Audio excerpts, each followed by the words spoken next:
It's been Not, eventful. not bad. Busy. I'm a Busy little and more. warm. I'm It's been disappointed. getting rain all week. Oh, yeah, Yeah, there's a lot. rivers are quite full. Just a quick shout out. I'm glad to be here. Mrs. Grimm ended up having a shoulder surgery today, so she came out of that and came home today. Oh, So she's hope reposing. she has a speedy recovery. Thank you very much. What was the nature of the surgery? Rotator cuff? It was actually tendonitis, arthritis in the shoulder caused by an injury at work. So they finally got everything cleared away. Well, make sure you get representation. Oh, already had that. Been fighting for 2 years. That's why we had to wait so long. Yeah, well, having just gone through that myself, except for the ankle, I understand the pain. I wish her a quick and speedy recovery, and for good fortunes moving forward. Yeah, I've been through it, and I wish I would have had better representation. I agree. I went through it too. You guys are able to use your shoulders, right? Oh yeah. Like, is it better? There was an injury that not that long ago. Well, actually, it's been quite a few years ago that I couldn't. Ooh. I had a herniated disc. I couldn't raise my shoulder more or my arm more than about 10 degrees. Oh man. And my hand was about paralyzed. I've had a torn rotator cuff for about 20 years. So I actually have a tear in my rotor cuff, and when they told me they were going to go in and do surgery, after I woke up, they told me that they didn't fix the tear because it was deemed too small. Oh. So that's I not have going to cause a issues problem. at times. Thankfully, her rotator cuff wasn't torn. It was just she had buildup on the end of her shoulders, and it was causing nerve damage. So they managed to open that section up, and then now it's supposed to alleviate the nerve. So they're hoping that she'll have a full recovery and get full range of motion and strength back in her arm. That's the hope. We'll see. Hopefully. Time and therapy will all tell. Just don't have her hold back on anything that she does for working on the range of motion. Because once you healed, whatever you led to range of motion at that point, this is what you're going to be stuck at. So get your range of motion back, no matter how much pain it causes. Get that back, and you'll heal around it. At least you'll get better use of it in the future. Yeah. All right. So now that we're done with the medical portion of this evening's show, and everybody's going to be happy and well for the rest of the evening, first topic of the night. Vass, I want to throw this to you. Kari Lake, somebody who I think is a force to be reckoned with in the arena of politics, and all politics as usual. Mm-hmm. Released a little bit of bombshell information this week, but it seems that we're not getting the entire story from all parties. So if you want to fill us in a little bit about what's going on. All right. So for people to know what's going on, Kari Lake is currently running for senator in Arizona. She's been a very big name in Arizona. She ran for governor there.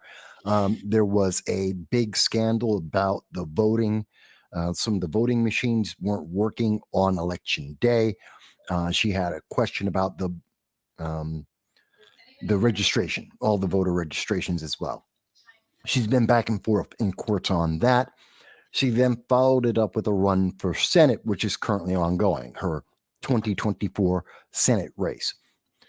Now, so she's been a very big supporter of Donald Trump. She's been a right of the party kind of candidate. She's not an establishment candidate, never was. And many people have thought going in, as we've been getting closer and closer to Trump picking his VP, she's one of the top names in terms of women for the VP. It's her, Elise Stefanik. Some people are now saying Kristi Noem, but that's it for the women. And then there's Tim Scott and one or two other names. But those are the main four people. So that gives you an idea of who we're talking about. Now, it just came out this week that 10 months ago, the GOP chairman of Arizona, Jeff DeWitt, had at that time employed Kari Lake. They were having a private conversation in Kari Lake's house. That private conversation also contained a section in it that was now released by Kari Lake at this time, which sounds like some people have tried to use the word bribe. They've used the word cajole. They've used a lot of terms to say, he was basically telling her, get out the race for the Senate and wait, and you'll get money if you do it. So a lot of people have been taking it in that way, and that's the way that Kari Lake has phrased it. Now, I do have sources across the country, and Arizona is one of the places where I have sources, and many parties, not just in the Republican Party, but many other parties across the country. And what we're being told, that's what we were told. And Kari Lake said, because of that clip of the audio conversation, she demanded that Jeff DeWitt, the chair of Arizona, resign. And he did. And he came out with a public statement about it. In the public statement does include some of the stuff that's happening in the background, that there are God knows how many conversations that she recorded without his knowledge or permission that she may release in segments. Again, this is one of the critical parts. Now, the background of this, what's happening in back doors, none of this is about her running for Senate. That has nothing to do with why she made the statement, why she tried to get Jeff DeWitt to resign, which he did, and it has nothing to do with very little with what he's afraid of. There's an entire other scenario that is internal within the Arizona GOP that's happening that the public doesn't know about, that they don't want to make public. I can't say exactly what it is because of the source. It would identify the source. But they're having an entirely different internal conflict. This is the external version that we're seeing. Her content, according to Jeff DeWitt, in his published statement, which you can see on Twitter as well, he's already said he resigned not because of what he said to her, but because of he has no idea what she's going to publish and how she will frame it. And that's just too much damage for a position he doesn't get paid for. The chairman of GOP, even for a state, don't get paid. Mm-hmm. The thing that gets me about this is not only is there inside baseball, a lot of it going on that do not make Kari Lake look good. What we do know is she's out of the VP race. There's too much heat. She makes Arizona is going to be in turmoil throughout 2024. No guarantee that she's going to make it to the Senate, and she's no longer a target for Trump as a VP. She just lost the VP because no one trusts her. She definitely lost the VP, but she's also damaged herself tremendously with the Republican Party. It's going to be very hard for her to get any type of support from the Republican Party for pretty much anything she does going forward. Yeah, and it's not just the establishment. It's everyone, because everyone, again, inside, everybody knows. The mainstream media doesn't know or won't tell public, but inside the party, everybody knows she violated a lot of trust in the way she did this and what the reason was for all of this happening in the first place. So she really has torched her entire future politically. Yeah, she has. It's really a shame. Unless she's planning on going independent. Okay, that's the only thing I could see. The only potential path forward she has is going independent. But she's going to have a real hard time doing that and being able to work with any party after what she's done. I don't see it happening because even other members, elected officials, don't want to touch her. They don't trust her. How many conversations have you had? She just lost all credibility, all trust. Yeah. How can anyone trust you? I mean, even I, as a member of the press, I have many people, like I said, I have many contacts across the entire country.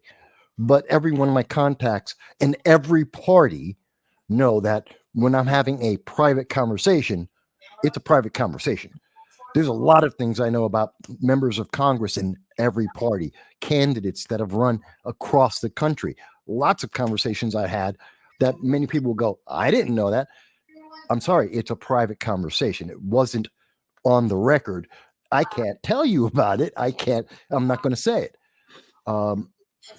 And, that's something that's very important. No one would ever talk to me again if I revealed my sources or the inside information. Same thing in politics. How's any senator, any member of Congress, any state legislature, how can they get anything done if they are afraid that I pissed her off?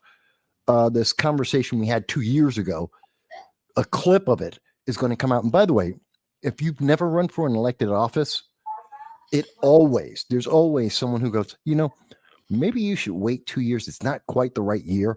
We can take the time, raise up some more money, introduce you to some more donors, get you to know more people.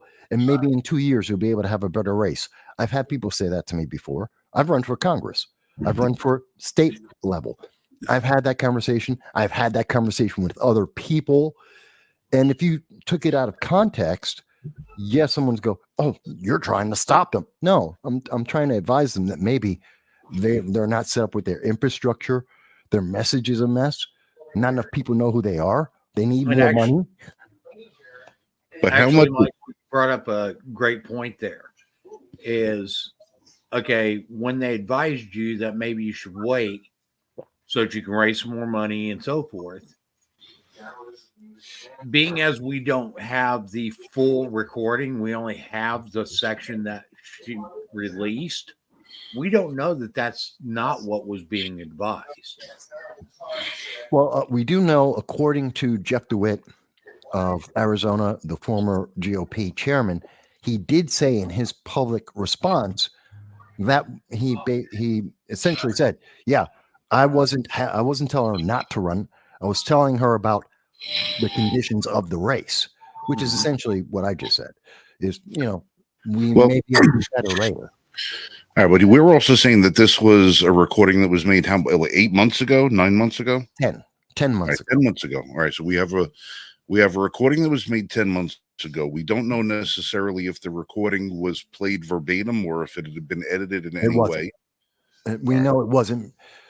Well, when I say it's not verbatim, there's no context. We only have a very small segment. Right. Well, in that context, there are some very powerful statements being said by this person as far as the big names back east that don't want her to do something, and there's a lot of potential. If even with limited context, I didn't get the impression of this isn't the right time for you to run.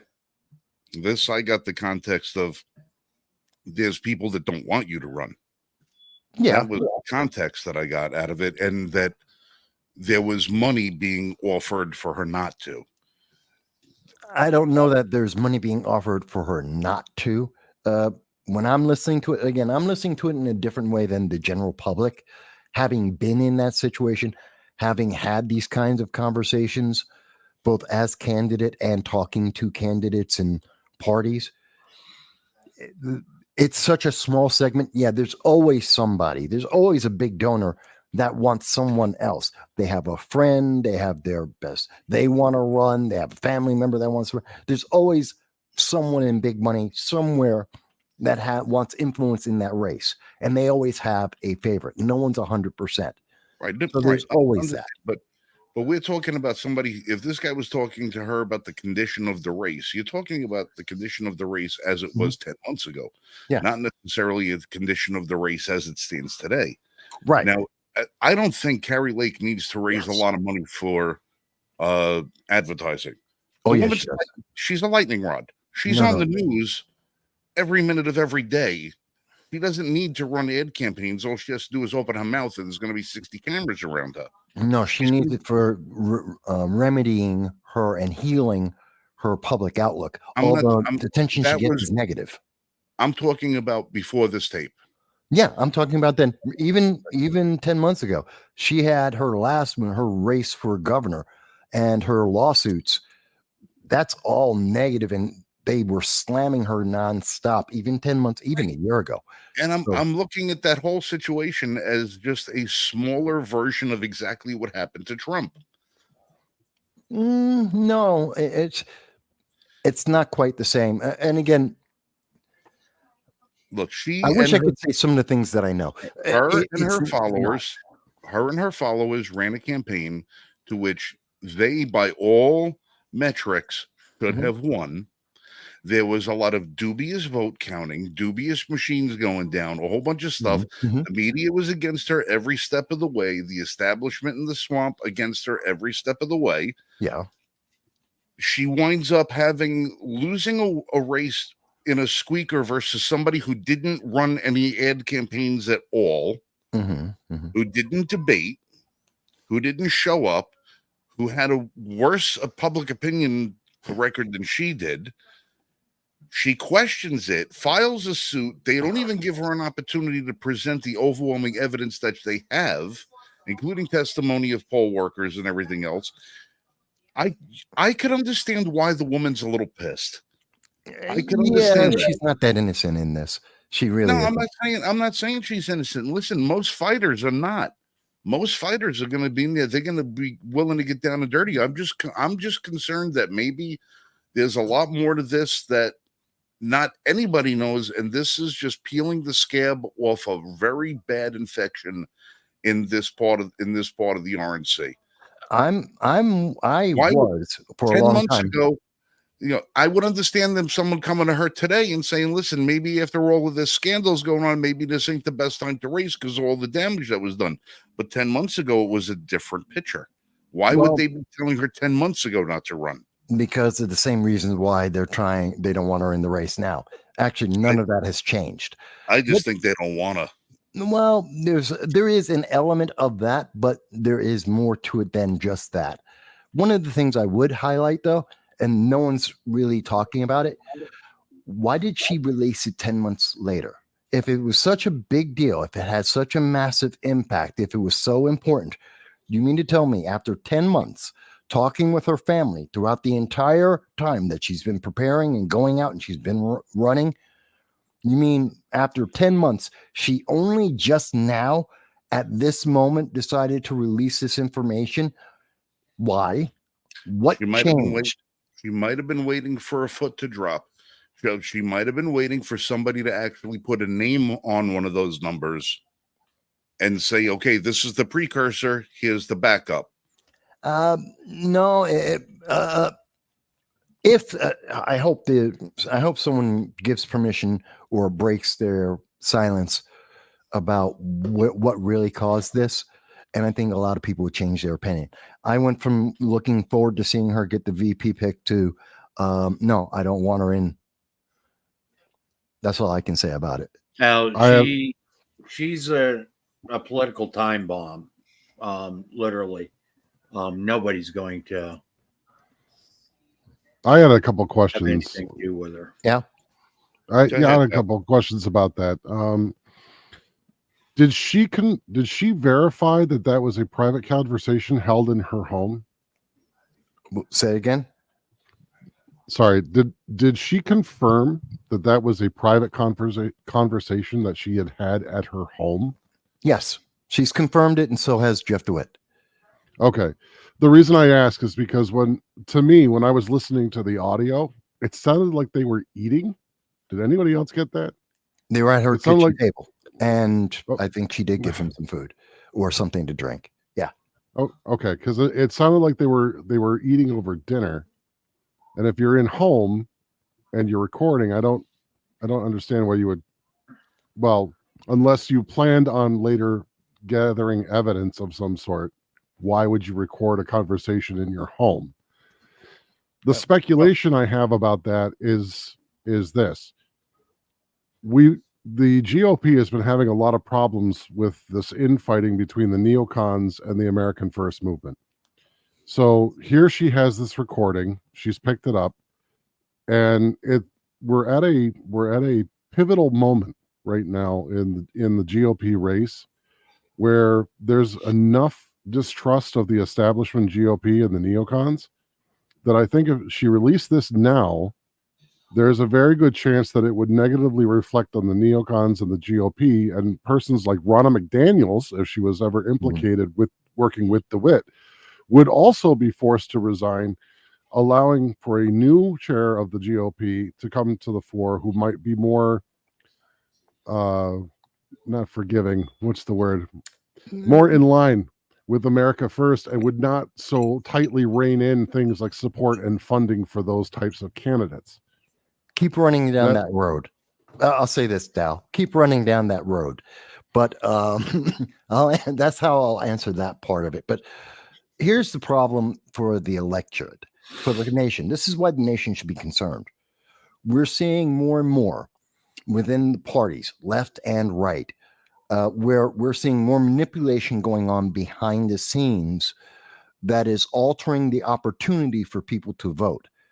The media isn't doing its job in getting the story out. They're not asking critical questions, and the public is being denied choices based on all the information is available. I'll point to Bernie Sanders when he was forced out and Hillary Clinton was given the position. In fact, going back, Obama, they kicked Hillary out to give the nomination to Obama. They did it again to Hillary to Bernie for Hillary. We've now in this race, we've seen that RFK was essentially kicked out of the party. He had to go independent because they tried to shunt him. And look at what just happened in New Hampshire, where they nullified every single Democrat in terms of Joe Biden in the presidential race. We are seeing this more and more often, where behind the scenes decisions are being made that affect whether or not people get to have their voice heard. Their vote is being nullified over and over again. And very often the news media could make a difference by telling the public the truth, or at the very least, if you can't get the quote, ask questions so that someone will be forced to give that answer. But that just shows that the media is complicit in the manipulation. The legacy media right now, even though because they're not getting the info out and they're not asking the questions, either they're completely clueless because they're not being kept in the loop, which is unlikely because they've had people embedded in both parties for many years, or they know that if they show any more light on this, the fracturing that's happening within the two parties, it's going to make American politics look so disjointed that nobody's going to turn out to vote because nobody's going to know who to vote for. And ultimately, that's the bigger problem about what's happening in Arizona right now. It's another reason it's eroding the trust and faith in our elections, the election system, as well as our politicians that everyone we already know they're corrupt. But it just adds another layer to that. And it's not one party. I gave the examples of Democrats over several decades, and now we're seeing it. And here's another example, a very prominent one in the Republican Party. And I know this has been happening at state level. I know it happens in New York State in particular, that we've seen this happen, and public just doesn't know. It's really sad. If I remember right, when she was running for governor. Hey, Jan, speak up. I said, if I remember right, when she was running for governor, didn't she make the same claim that they told her to wait 2 years? Similar, yes. Similar, yeah. She alluded to it, but she didn't present any proof at the time. Mm-hmm. And I'm wondering if it's because she did have this recording, but she held it back because she was still hoping not to erode further trust in the GOP, but try to take care of business as usual. And it just didn't look like it was going to happen that way. And now that things are fracturing more and the trust has continued to erode, there's an opportunity for her to kind of push the rest of it over the edge and maybe affect some change in the main GOP structure, so that America First candidates have more of an even foothold with the neocons or better, and they get more support for running their races locally in the states. Not necessarily on the national stage, but at least on the state level, so that when she ran for senator, things would look a little more or a little less tenuous. She would have more support behind her from the mainstream of the party, so that she could actually have a platform on which to stand and broadcast nationwide. That's my speculation. That's completely speculation. I don't have anything to back that up, but looking at everything we know, that's where, if you do the thought experiment and work your way through it, that's where I would go. If I was running for a candidate and I saw that something was happening like what's happening right now, and I had something that might tip the scales and affect some sort of drastic change that would better my chances, then now would be the perfect moment to do it, especially since there's a very eroded trust in the federal government, because we're seeing them basically abdicate their duties to the states. And so there's no trust there. We see the corruption of state legislatures, like with Cuomo. You just saw that Cuomo was found guilty of sexual misconduct proper, like they just did the whole thing. And at least, props to Stefanik, because she said, great, you got him on the sexual harassment, but what about all the innocents that ended up dying from his mismanagement and his gross negligence of duty? You never even touched that, but you're going to boot him out over this and censure him from the party because of this? That doesn't make any sense. Or with Katie Hobbs. Katie Hobbs right now has been alleged that she is working with property in Arizona that is being used by cartels. That she's part of these deals where she wrote off certain parts of property throughout Arizona. The cartels went through her to buy those properties, and they're using it as a caravan chain to ship illegals from the border from Arizona into the rest of the United States. Well, here's for Andrew Cuomo, the reason why the 16,000 Americans that were killed under his watch by his orders, and why was that not investigated? Why was it not investigated that he actively covered it up and told the New York State legislature that he was covering it up? That was the admission by his secretary, Maria, I forget her last name now. We already know that happened. Why was that not investigated? Why is he not charged? Because he has a war chest with several $1 million, and he's still a player in New York politics, in donating to various campaigns, lending whatever political weight he has to certain candidates. And so he's still a player. And he's got a lot of skeletons in the closet. Yeah, he has all the connections to the web. Well, he knows where everybody else's bodies are buried. Exactly. So that's why he's safe. As for Katie New York is one of the most corrupt states, and Cuomo is one of the most corrupt governors. Has been shown time and time again, and he still managed to stay in office. They said they took care of the mafia in the city, but really all they did was move to Albany. Yeah. Well, that's exactly true. Him and his father were two of the most corrupt governors ever. That's why they had to get rid of the Moreland Commission. These are all the things they expect the public to forget about. And this is how come we have so much, I believe, why we have so much election apathy. It's not because people don't have time to vote. It's not because people don't know the issues. It is because it takes too much money to run, yes. But it's really, look at what we're seeing from these elected officials. The failures, the double standards, the violations of law. And this is just the stuff that's getting through the filter of the mainstream news media, which has an agenda and is more than willing to push out propaganda all day long. I mean, look at what Rachel Maddow did in New Hampshire. She literally breaking news. Trump won New Hampshire solidly, no question, validated his position with Republicans. And she said, oh, we're not going to let you, the public, hear that. This is a man running for president of the United States. If she thought that Trump was absolutely horrible and that he's the devil itself, wouldn't you want everyone in America to hear what he says so you can point out how evil and how bad this is? No, she instead said, you can't hear him. We're not going to let you hear his voice. He's running for the presidency. This is one of the most important positions in the world. He has a track record that you can call him out on if he misstates his factual, empirical record to make your case, Rachel Maddow.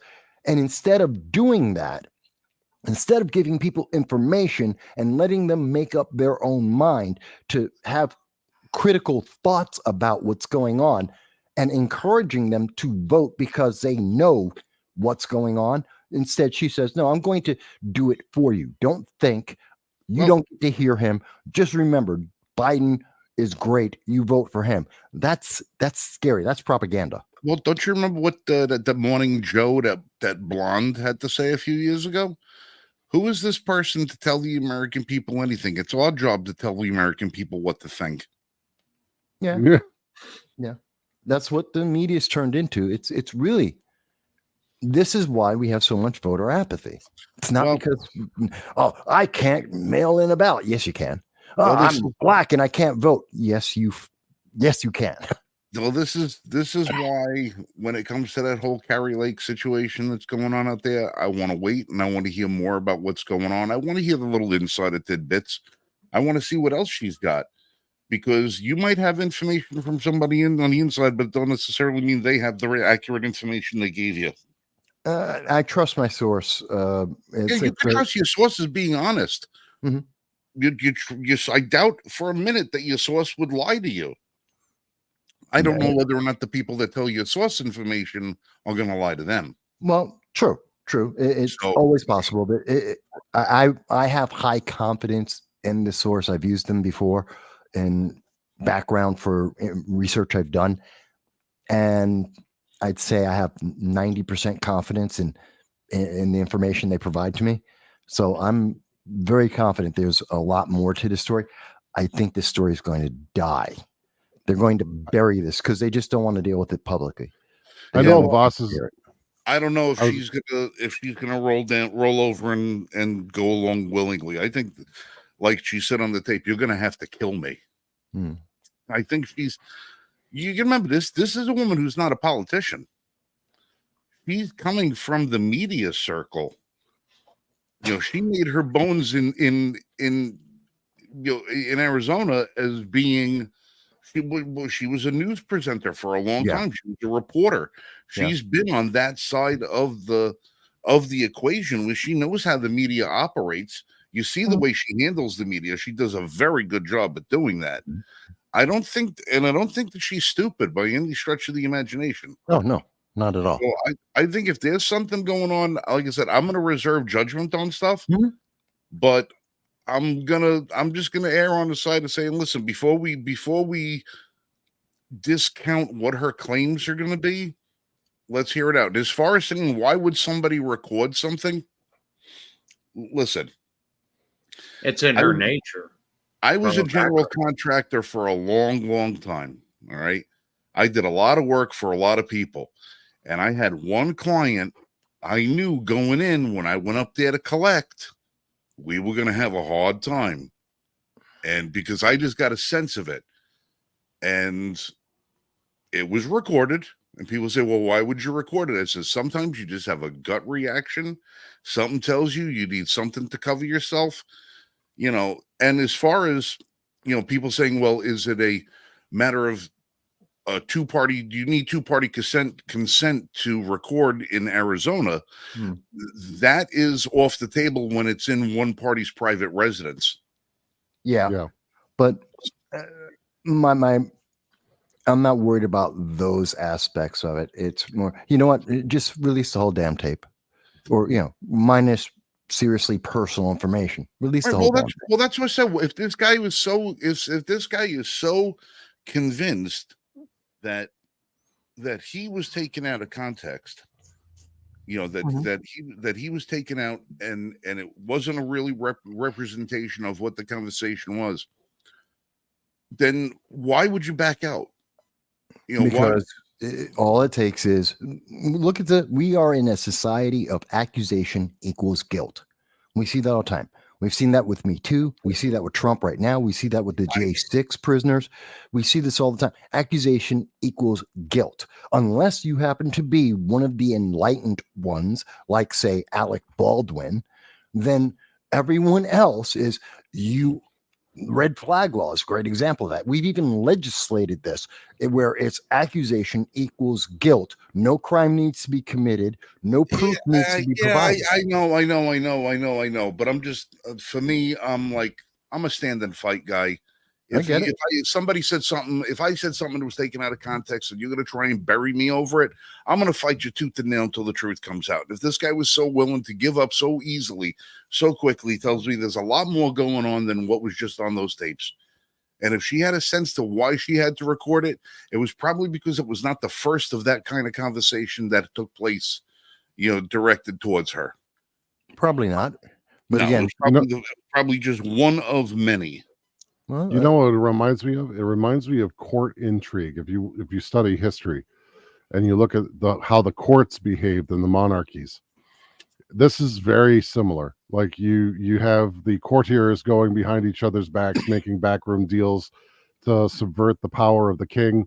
You know, there's assassinations in place. There's smear campaigns. There's scandal. It all reminds me of the old court intrigues. yeah, it's very much like the old court intrigue. But remember, folks, we've raised more questions. We've delved into this with more detail than MSNBC, CNN, ABC, Fox News, and the New York Times combined. And you want to know what's funny? They haven't dived into this thing, and it's Kari friggin' Lake that we're talking about. They would look for any opportunity in the world to throw gasoline on her and set her on fire, and yet they're not covering this. That's got to tell you something's going on. Yeah. They've got to tell you something. Why? If this is an opportunity to bury, burn, and get rid of Kari Lake, they would be leading with this.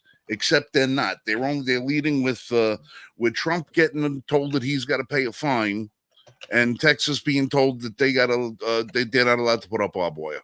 That's what they're running on. Well, I know Voss won't be surprised about this. But does anyone else find it ironic that the only mainstream media that picked up the Kari Lake story was a UK paper, the Daily Mail? Yeah, wasn't it? They were the how many other people received this tape from our own media? I've actually seen it in several other sources. Oh, you did? Yes. That was after Daily Mail, as if I remember correctly, the Daily Mail UK were the first ones to put it out, and because they're credible, everyone else had to then follow suit and do a follow-up. And other than local news, the national, international news had to do some kind of coverage on it, but their coverage has been sparse. No, I didn't mean that wasn't sparse. Yeah. I just replied that, yeah, I have seen it in other, and No, I you're don't right. know for sure when those others came out or any of that. But it has been reported in other locations. But like I said, there's not a lot of detail. There's not, most of it is just over the fact that guy basically resigned. Okay. And that does say something. If somebody that's that high up in the GOP party in the state of Texas is resigning because of this, there's got to be some more stuff in it. Yeah, it scares me. And again, the public should know more of the details because this is about an election. These are people who may be in elected office or denied elected office. Either way, win or lose, they may get or lose an elected office purely because the public wasn't told enough about the circumstances that's happening in the background, because it's politics, because people are playing politics. The public isn't getting information. That's the worst reason. Well, it's also a tremendous insult to the American people when you have every one of us, when we were in school, were all told by one teacher at one point or another, any one of you could grow up to be president of the United States. There's nothing you can't do.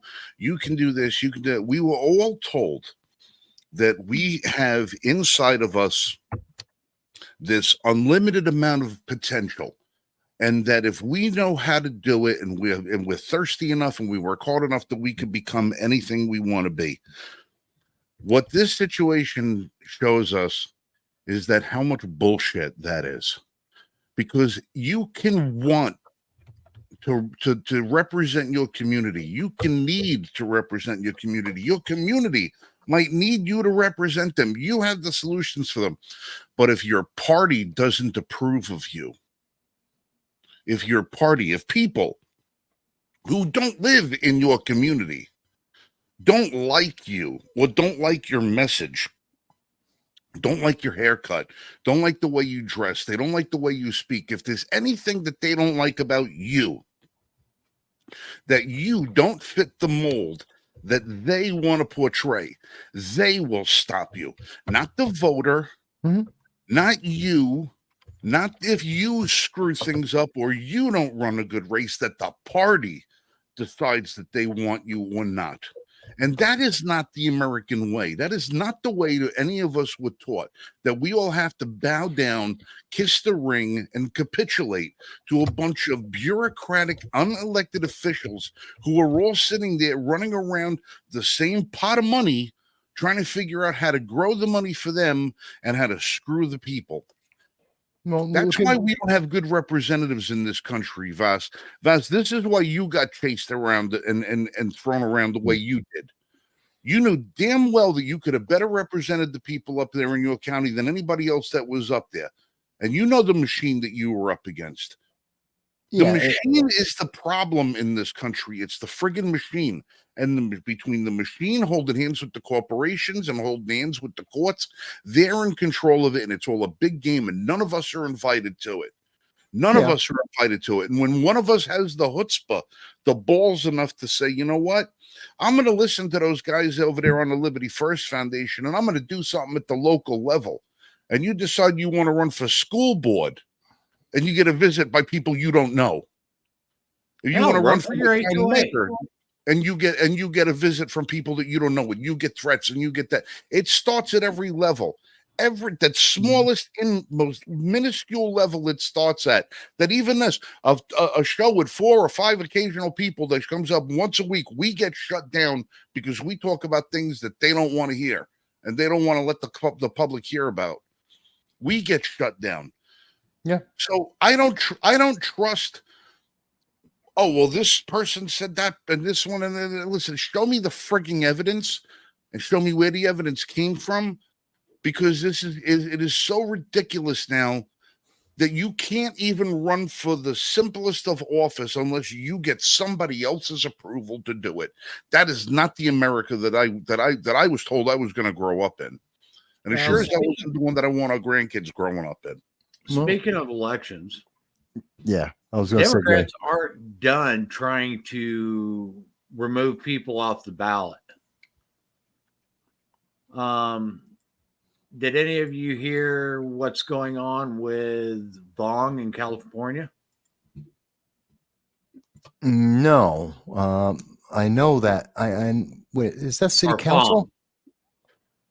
Fong is currently a sitting assembly member.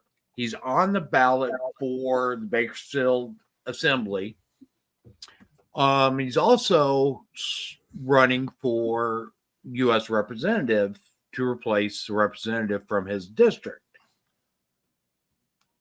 California is trying to remove him from the ballot altogether, saying that he's ineligible to run in both elections, essentially. Okay, and basically they're saying that because he was already on the ballot to run for the 32nd Assembly District, that he is not allowed to be on the ballot for the U.S. House. And there's been a couple court rulings on it, or actually a court ruling that has basically said that he gets to remain on the ballot. Secretary of State is appealing that decision and is still in the process of trying to remove him from the ballot for the U.S. House.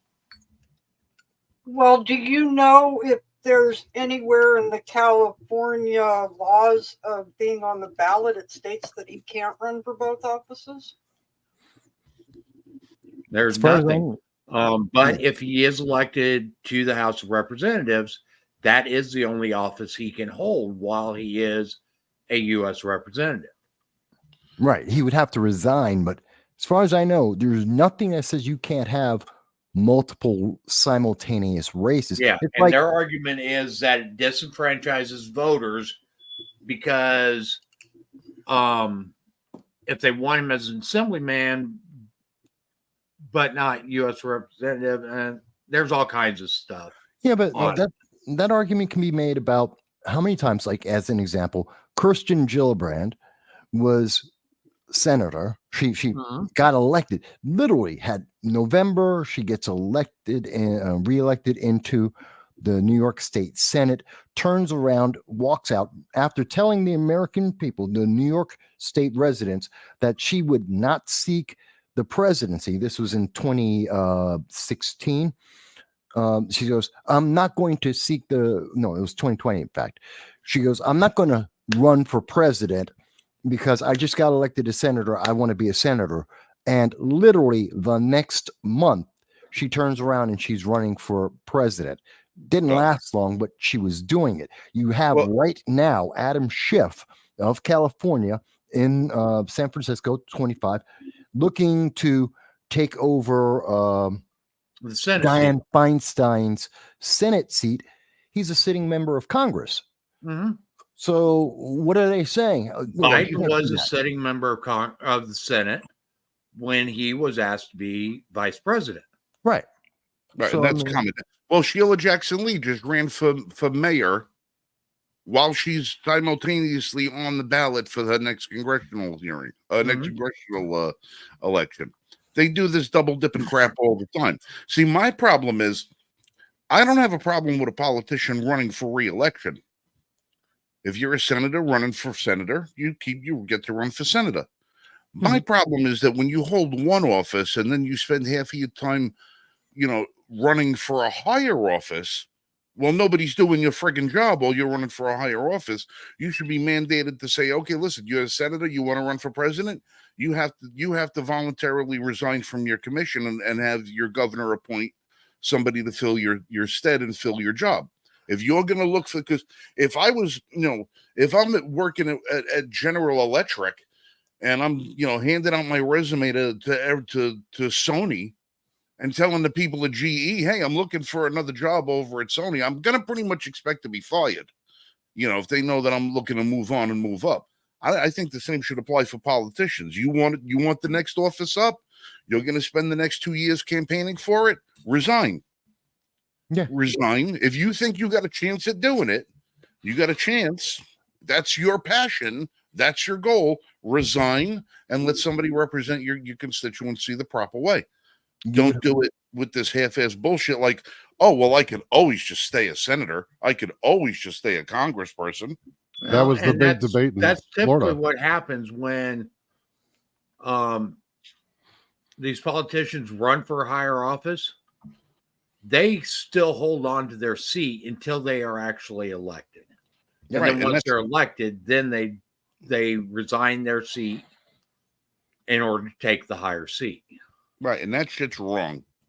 Yeah, That well, was the big debate in Florida when they were trying to change the state legislation to allow DeSantis to campaign as president while still remaining governor of Florida. And there was a lot of pushback from Floridians that they're like, we want our governor. We don't want a presidential candidate. But somehow the state legislation passed the bill to allow DeSantis to both campaign as president and remain governor. And we saw how that worked out. His campaign was damaged because of various circumstances, but then at the same time, his constituents in Florida did not get the governor that they wanted because while he was out campaigning, stuff was burning at home. you can't do both of these. These are full-time, supposed to be full-time jobs that require your full attention to do them well, to be effective and efficient.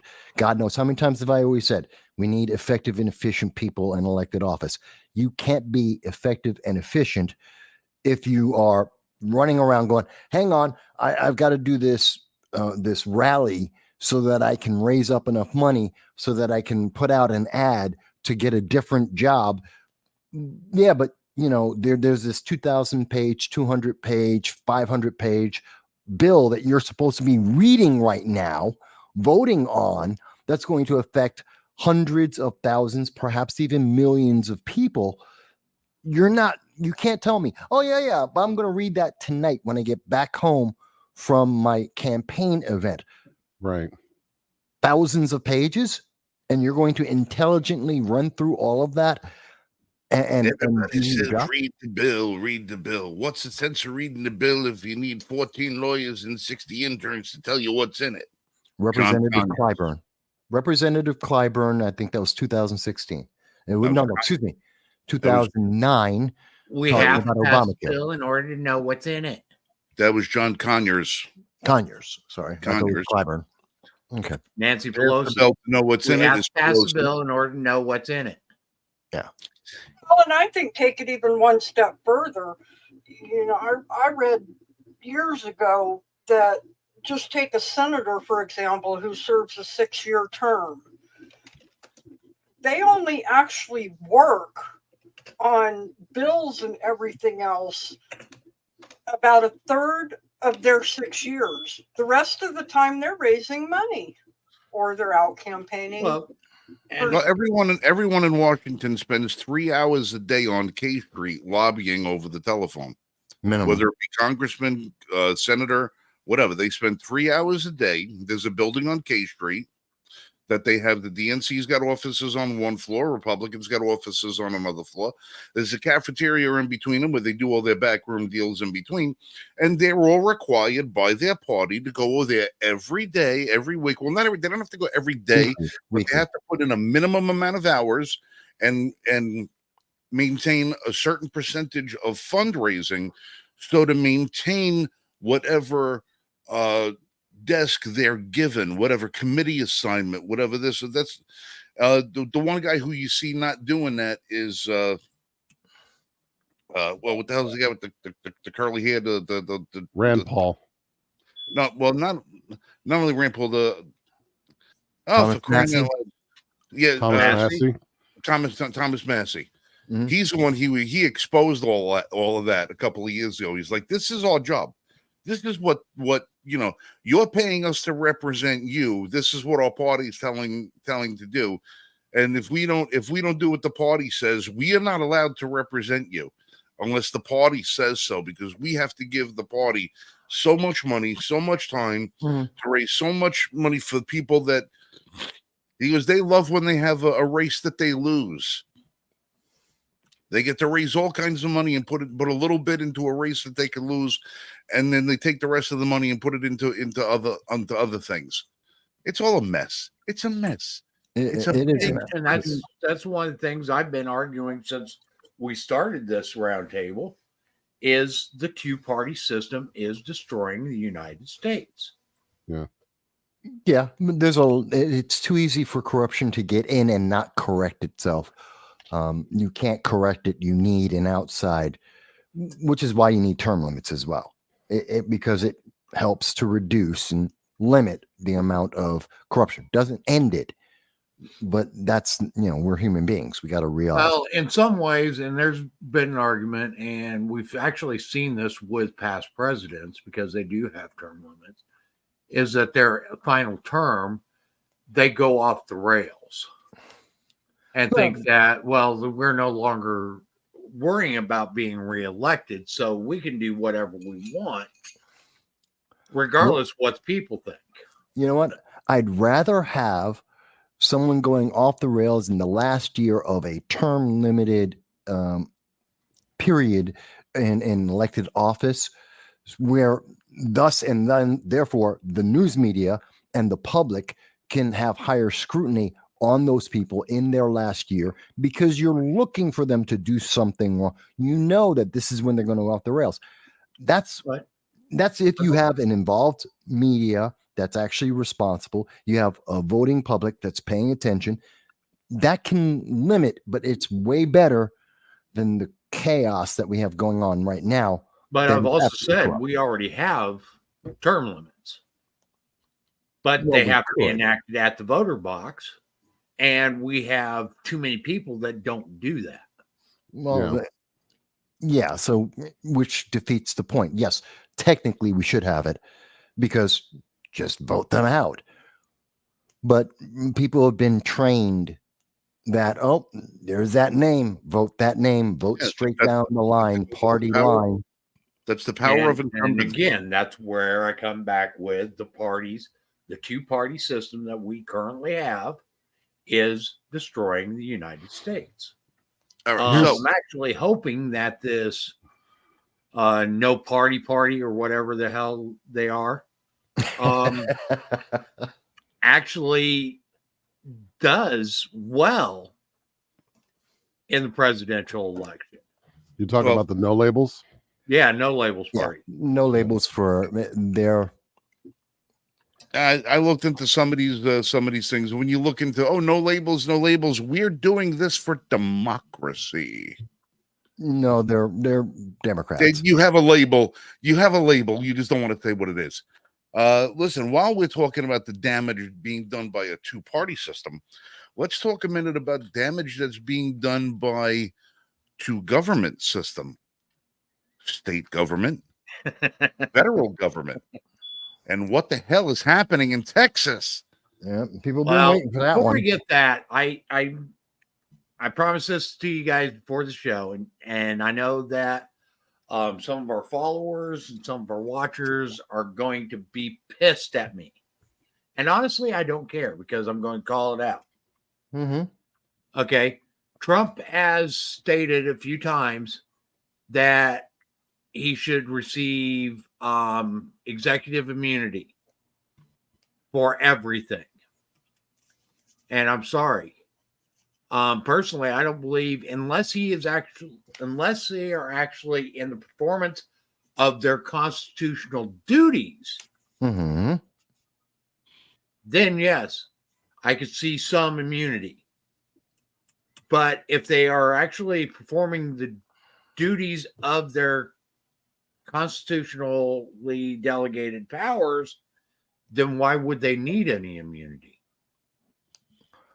You could see that for errors. I mean, there are conversations that could be misconstrued or misrepresented, kind of like the Ukraine conversation with President Trump. Oh, the Ukraine call, which led to a call for impeachment, which was absolutely a fabrication. Mm-hmm. Nothing true about that. But again, if they're allowed to be charged, allowed due process to be served, and allow it to be proven whether or not he was within bounds of his powers or if he exceeded those powers. Okay, honestly, I don't believe there should be any immunity for any political office. I can see it because people play political games. And because the corruption leads to that. And that is a counter to that corruption. Now, the key words here is in the lawful operation of their responsibilities, of their duty. Anything But we beyond also that, got the opposite too, where this immunity is being abused. well, yeah, we're seeing that with Biden, say with his interactions with Ukraine. Again, going back to Ukraine, Biden with Ukraine. Oh, you're going to stop the investigation on my son, Okay, or you don't get so- $1 billion. So, abusing immunity to me is far more tragic problem, a far greater problem to the people of the United States than having no immunity. I don't know. Okay, But yeah, they may be able to use it for political games, but in the same token, using those political games is going to backfire on them, because the opposite party is going to do the same thing. the Constitution already makes provisions for that, though, through the use of impeachment for high crimes and misdemeanors. So if there's a suspected abuse of power, the House's responsibility is to charge, right? Make the indictment or make the allegation, do the Mhm. discovery, perform the impeachment, and then kick it over to the Senate to actually hold a trial. So there is immunity in the sense that while he's in office and enacting the duties of the president, that as long as it's not construed as a high crime or misdemeanor, or even if it is, then what would end up happening is the House would necessarily bring the articles of impeachment to the president, and then they would have to go through the whole due process, which would essentially strip him of that immunity of the office because of the abuse of power. Yeah, but here's the thing, Dow. What we're talking about right now, though, is after someone. This is the context, to put the context in there for people who are watching. It's okay. Now you're no longer in office, and we want to punish you for something. The immunity we're talking about is not just during, but also after your term, so that they can't retroactively go back and say, now that we've recontextualized or we have a new political outlook, we're going to try and punish you for what you did in the past, because now we're claiming that's a crime, or we're making that accusation of guilt and punish you retroactively for it, which is what we're seeing very much with Trump right now. And this is now a precedent. Every president going forward is going to be treated this way. This is the precedent has now been made. It will happen to Biden. It will happen to whoever wins in 2024, whoever wins in 2028. Forever now, every president is going to have to look after they get out and have a legal team to deal with the after effect. And that's what this immunity is really trying to protect them against, which shouldn't exist, because, again, if you did your job when you were if you were lawful while in office, this is just a joke. It should never even be a question. Well, if there wasn't, that's what I mean, is if there even was a question, you wouldn't be able to bring any sort of criminal charges because it was not performed during the impeachment. Now, this hinges entirely on the three branches working as they were intended. And I do not believe that the three branches are working as they are intended. True enough there. Executive, legislative, and the judicial branch are not working as they were intended by the founders, because you have too much corruption blending between the federal government. And it also works on the state level as well. The state judiciary, the state legislature, the state executive offices have all consolidated so much and interwoven themselves together that they are essentially acting as single units. Because if you have a house that has a complete majority of your party, and your executive is from your party, and the predominance of the judiciary is from your party, then of course they're all going to share a sort of hegemonic value system that's going to reinforce one another, and you may not ever see true justice from it. But if it was working as intended, and the president, say, committed high crimes and misdemeanors while he was in office, and then he was impeached for it, but say he wasn't convicted in the Senate, right? Mhm. Later on, you come to unearth evidence afterwards of high crimes and misdemeanors, right? You may not be able to charge him as he was president, but there should be a mode or due process that allows you to, at Well, least on a civil Mhm. level, on a civil level. Actually, I don't agree. the Constitution's actually pretty clear on this. Okay.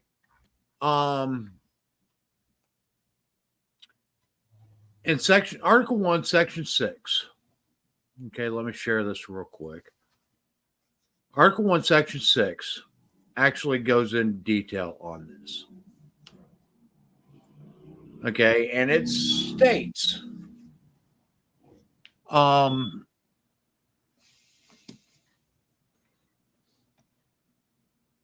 what is how this immunity is actually supposed to work.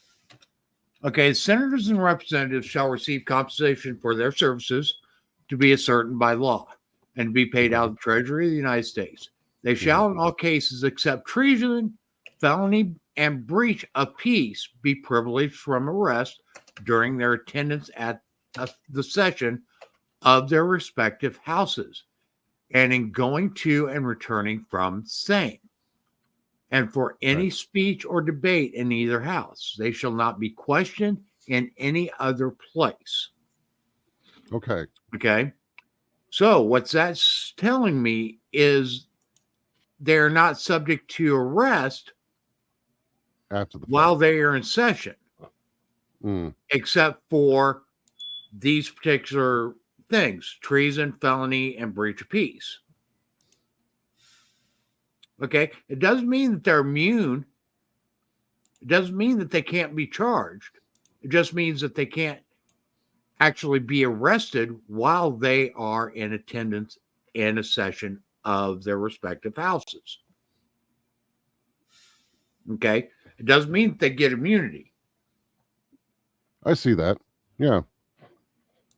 With the exceptions of treason, felony, or the breach of the peace. Right. And in those Right. cases, because those are such serious factors, then they are subject to immediate arrest, even if they are in session. Mm-hmm. Right. High crime misdemeanor. Right. Okay. Now I'm going to go down to Article 2. And if I remember right, there's nothing in Article 2 that gives the president any sort of immunity. No, but that's because no one's ever questioned after the fact attacking a president for what they did in office, because it's never been a political tool before. It will be going forward, but it's never been in the past. Actually, that would make a lot of sense if they were making the argument to try and get him after the fact, get any president after the fact, would be that they'd have to prove treason, felony, or breach of the peace. And if you look at what happened in the events surrounding January 6th, where they tried really hard to show that Trump was somehow involved in the breach of the peace, that would be a crime high enough for them to get him after the fact. Well, Or they even are during. doing- Or they even are during. doing that right now with the RICO in Georgia. Well, Right. there's Georgia, And- there's and Colorado, here's- and Maine. Here's why Trump is wanting this immunity. Okay, is he is getting attacked from every side. Mhm. Okay, and he's getting attacked civilly. Okay, look at the case that just ended where he's got to pay 83 point some odd $1 million. Yeah. Um, For a default judgment. That's that's something that most people don't hear about when the you're doom scrolling through Twitter or whatever. You see that they're like, oh, he was convicted of being a rapist and now and defaming this lady, and now look at the damages that have been awarded. It must be true. What they don't say is that no, he was rendered under a default judgment because the judge didn't want to hear anything from Trump's defense, and so he just rendered a judgment. and There right wasn't even there a jury of peers. violates due process. Yes. Right. That is a complete violation of due process. I don't care if the judge doesn't want to hear it or not. Okay. Everyone, whether it's a civil trial or whether it's a criminal trial, everyone has the right to present their defense against the charges that are levied against them. It's the same when thing that a happened to judge Alex goes Jones. out of his way to say, no, you don't. Okay, that right there is immediate grounds for an appeal to overturn that sentence, whatever its sentence is. Well, and I just read on that she worked with the New York legislators to pass a law to extend the time you can sue somebody. She who? Yeah, Jean Carroll. Jean Carroll. Which should be illegal for her to then sue because she worked with the legislator to get it passed so she could do this. And then right there, that's entrapment. No, not entrapment. Conflict of interest. Definitely conflict of interest. It's not even that. I'm drawing a complete blank right now. Sorry, folks. To that point though, the reason that was extended actually was for Cuomo. The New York State legislature under after Cuomo was booted, Hochul actually went through with a whole process of extending the statute of limitations so that more people could come out for 1 year. I believe it was 1 year. They had an extension where they could come out with accusations and then they would be heard by the courts. So E. Carroll took that opportunity to put out this story about Trump in the wherever, the bordello or whatever. And that's where this came from. She took advantage of that legislation that was put out by Albany so that she could bring a case against Trump. I guarantee you that was passed in Albany, not because they wanted to hear more voices against Cuomo, because it gave them an opportunity to go after Trump. Mm-hmm. I guarantee you when she was talking with them, it's like, do the extension. Doesn't matter. We're burying everything about Cuomo anyway. No one cares. That's going to be dead in 3 weeks. We need Trump. He's coming back in 2024. This is my way to get him. And I guarantee you that was their inside baseball conversation. And I think one of the biggest things to point out about this whole case, because now he's had 2 judgments on him with her, is that he has never been convicted of rape. Right. No. And he's never been charged with it. But that won't stop the media from trying. Again, this is about impressions. It's all about feelings. There are very few facts that they're trying to push right now. It's all about feelings. Don't you feel good about the economy? That's absolutely, yes, the economy is horrible, but do you feel good about it?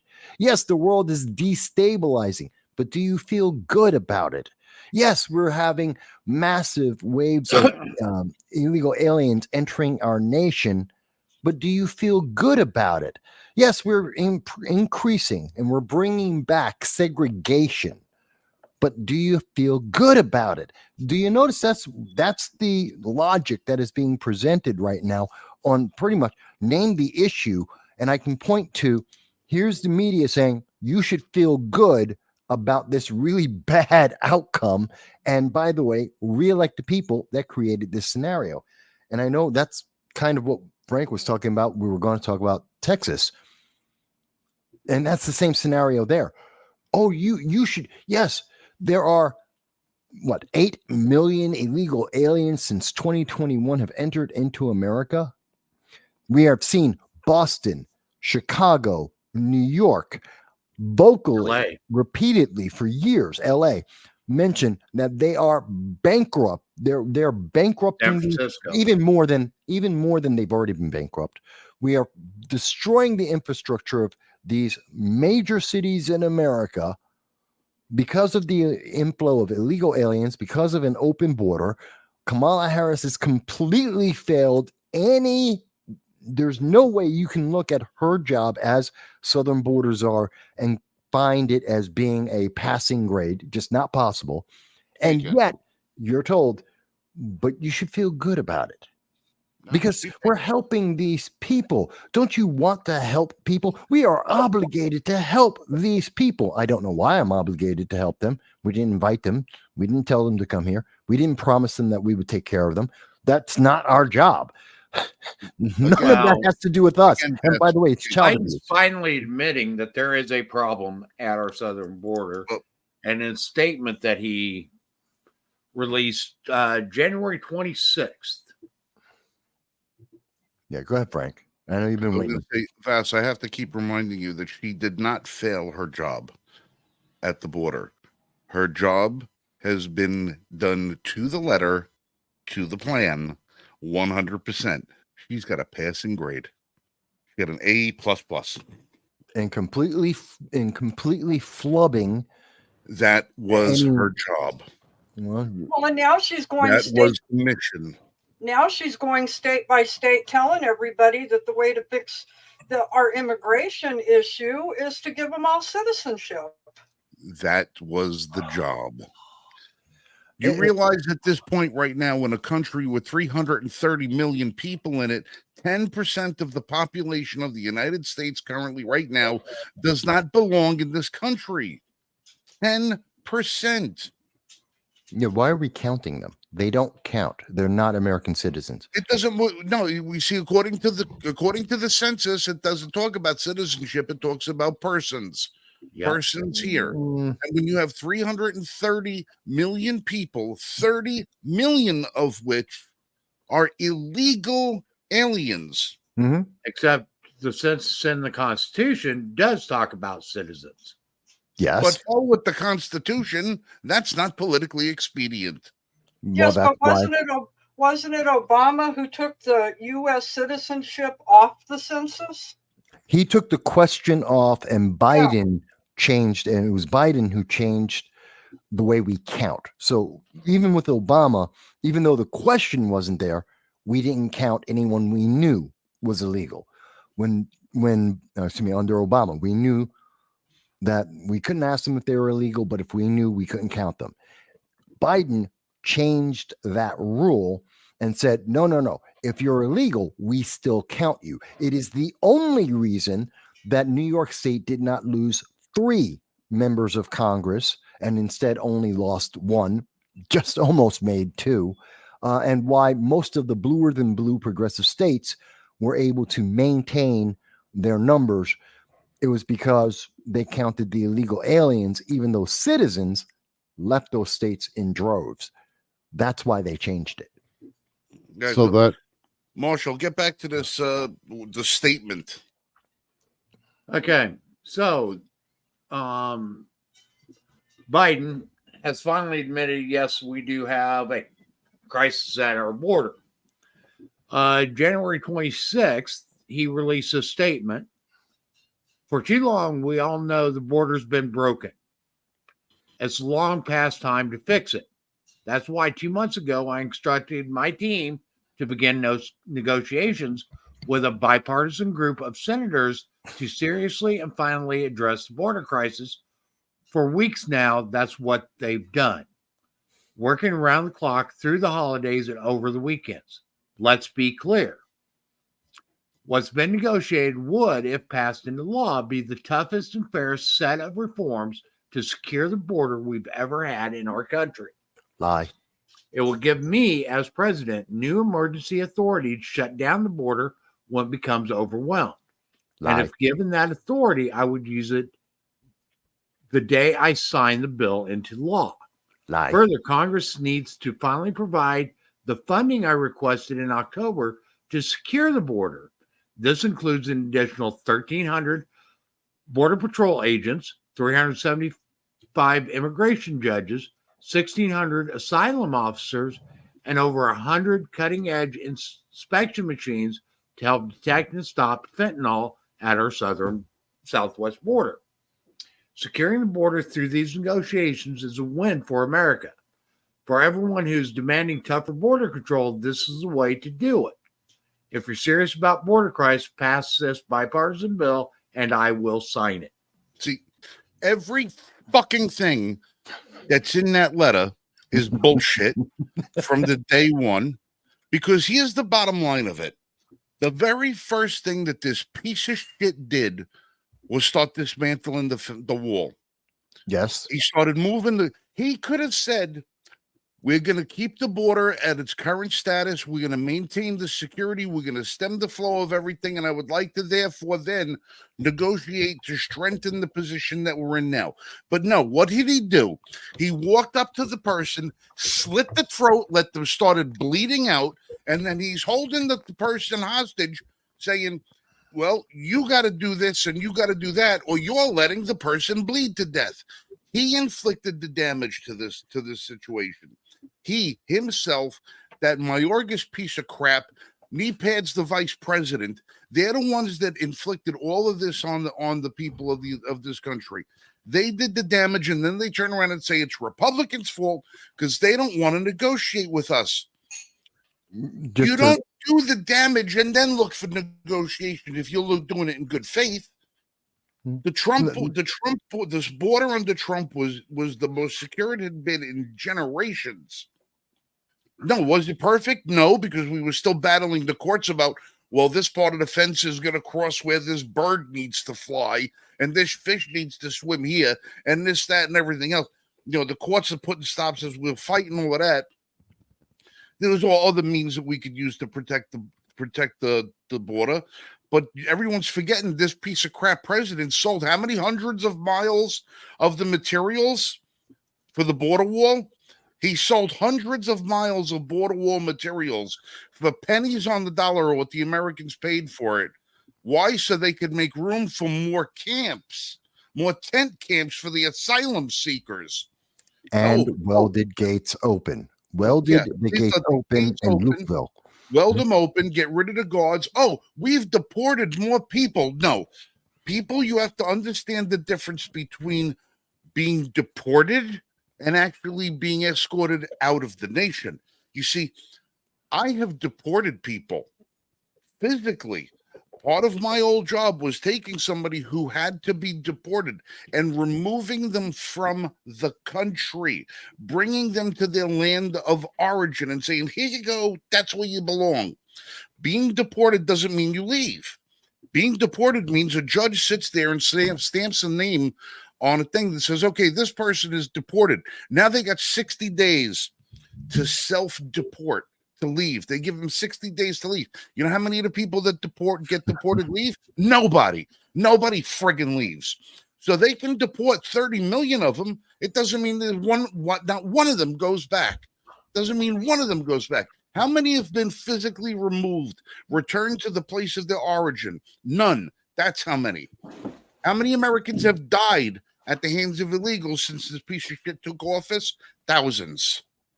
That have been. And how many of those have been multiply deported? And then he's going to hold us hostage by saying, oh, the Republicans they don't want to cooperate with us. No, you're trying to kill the country. Let's not forget that the only reason they want these people here is because they want to pass a law that gives them blanket amnesty for 30 plus million people, giving them blanket amnesty. That maintains them at the lowest end of the poverty scale, that puts them on welfare, that gives them on food stamps, that puts them on everything else, that makes them beholden to government, so the Democrats can turn around and say, we're the ones that gave you that. Now we need you to return the favor and vote for us. This is a voting scam. That's all it ever has been, to try and maintain as much power as possible so that they could kill America and turn it into a socialist nation. They don't care about this country. This is a purposeful attempt at destroying the country to do what no enemy has been able to do. And why? Because the American people let this happen. I mean, we should call it for what it is. It's slavery. They're reinstituting slavery.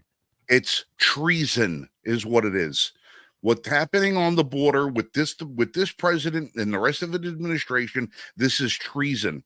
This is a declaration of war on the United States by a president of the United States using a foreign force as the enemy to come in here and overwhelm a system, both economically, bureaucratically, and then take all that and then try to say that they won legitimately because the people that they brought in are the people that they got to vote for them.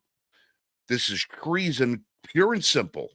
Well, I think something that people really need to take away from that statement that Michael just read is he's saying, give me the authority. That's what Congress is for. Congress is there to pass the laws. Biden, again, is proving that he wants to be king. If it's the way he wants it and what he wants, he's going to make his executive order and bypass any and everything our Constitution stands for. Like the fight going on in Texas right now. You will remove these razor wires. You will remove this stuff because I said so. Something I think that a lot of people misunderstand about the Constitution, because they only have a cursory knowledge of it, is the fact that the Constitution itself is the law. It's the supreme law of the land, and the government is subject to it, not the other way around. Most people look at the Constitution, and if they have a cursory knowledge, they make the mistake that the government made the Constitution. That's not correct. The Constitution made the government. Right. So when you appeal to the Constitution, it is above the government.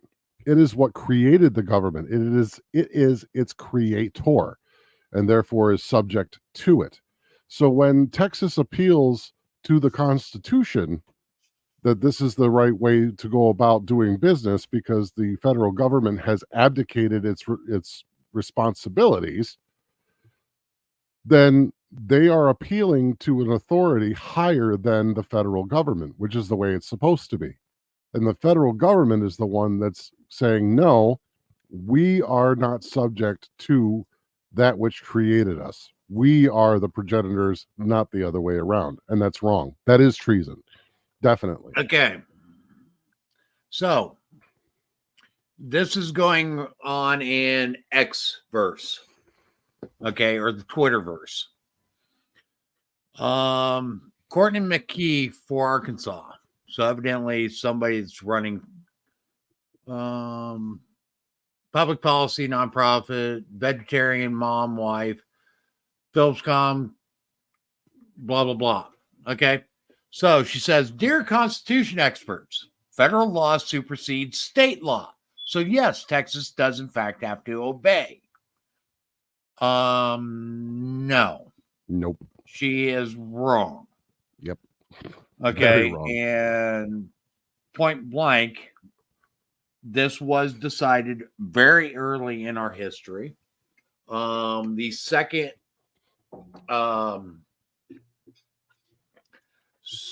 Chief Supreme Court Justice, or Chief Justice of the Supreme Court, ruled in Marbury v. Madison that any law, regardless of whether it's federal, state, or local, that is repugnant to the Constitution is in fact null and void. Yep. Okay. So this woman, Courtney McKee, goes on later and says the argument has been made in SCOTUS. They sided with the federal government, or haven't you heard? Okay. And that is not entirely true either. So the Supreme Court said, court allows Border Patrol to cut Texas razor wire along the Rio Grande. Mm-hmm. Okay. They did not side with the federal agencies. What they said is that in order to do their job, yes, they may cut razor wire that has been erected at the southern border, but it does not say that the state of Texas must refrain from installing razor wire at the southern border. Yeah, Okay. And this is an ongoing case. And while it's in process, the Supreme Court said, yes, Border Patrol agents, in order to be able to do the job that is currently purview of your designation by law, you are allowed to cut this razor wire. Okay. Question. February 12th, I believe is what. Mike, before you go further, Jen, you said you had a question? I have a question. I read that when Abbott put out one of his statements in the last few days, that he stated that the treaty that Texas made with the United States when they became part of the Union, that the U.S. government has violated it, the treaty, with what they're doing down there regarding the cease and desist of protecting the border. I didn't hear that, but it is my understanding that once Texas entered the Union, then they became a state and they became subject to the Constitution like every other state. Regardless of the treaty only applies to a separate entity while it's a separate entity. Once they became part of the Union, the treaty no longer applied because it's Right. null and void. That entity that made the treaty, the independent Texas state, government or nation at that point, no longer exists. There's now just Texas. So I'm wondering why he would make that part of his statement. I'm not sure they did. I didn't see that. Now, I'm not saying that I may have missed it. The thing that he's alluding to is actually part of the Texas Constitution, and there were guarantees that were made during that treaty that if Texas was to join as a state and the federal government and they were to come underneath the Constitution, the federal government was required to uphold the international border that ran along the southern part of Texas. And the moment that the federal government was to abdicate that position, if for some reason it failed, Texas was to be able to reinforce their own southern border. Okay, so that would be as a matter of their state. If that's a part of their state constitution, it's also part of the Constitution, and it's covered by Article 1, Section 10, which I'm sure we're going to get to. So there are just some questions there. But Mike, go ahead, go on. Unless you want to correct me on. Okay, the case that all this is stemming from actually hasn't been heard. It's scheduled for oral argument on February 7th. Okay, and basically the Biden administration is trying to claim that the state of Texas is violating federal law by not allowing border agents to do their job in patrolling and securing the southern border.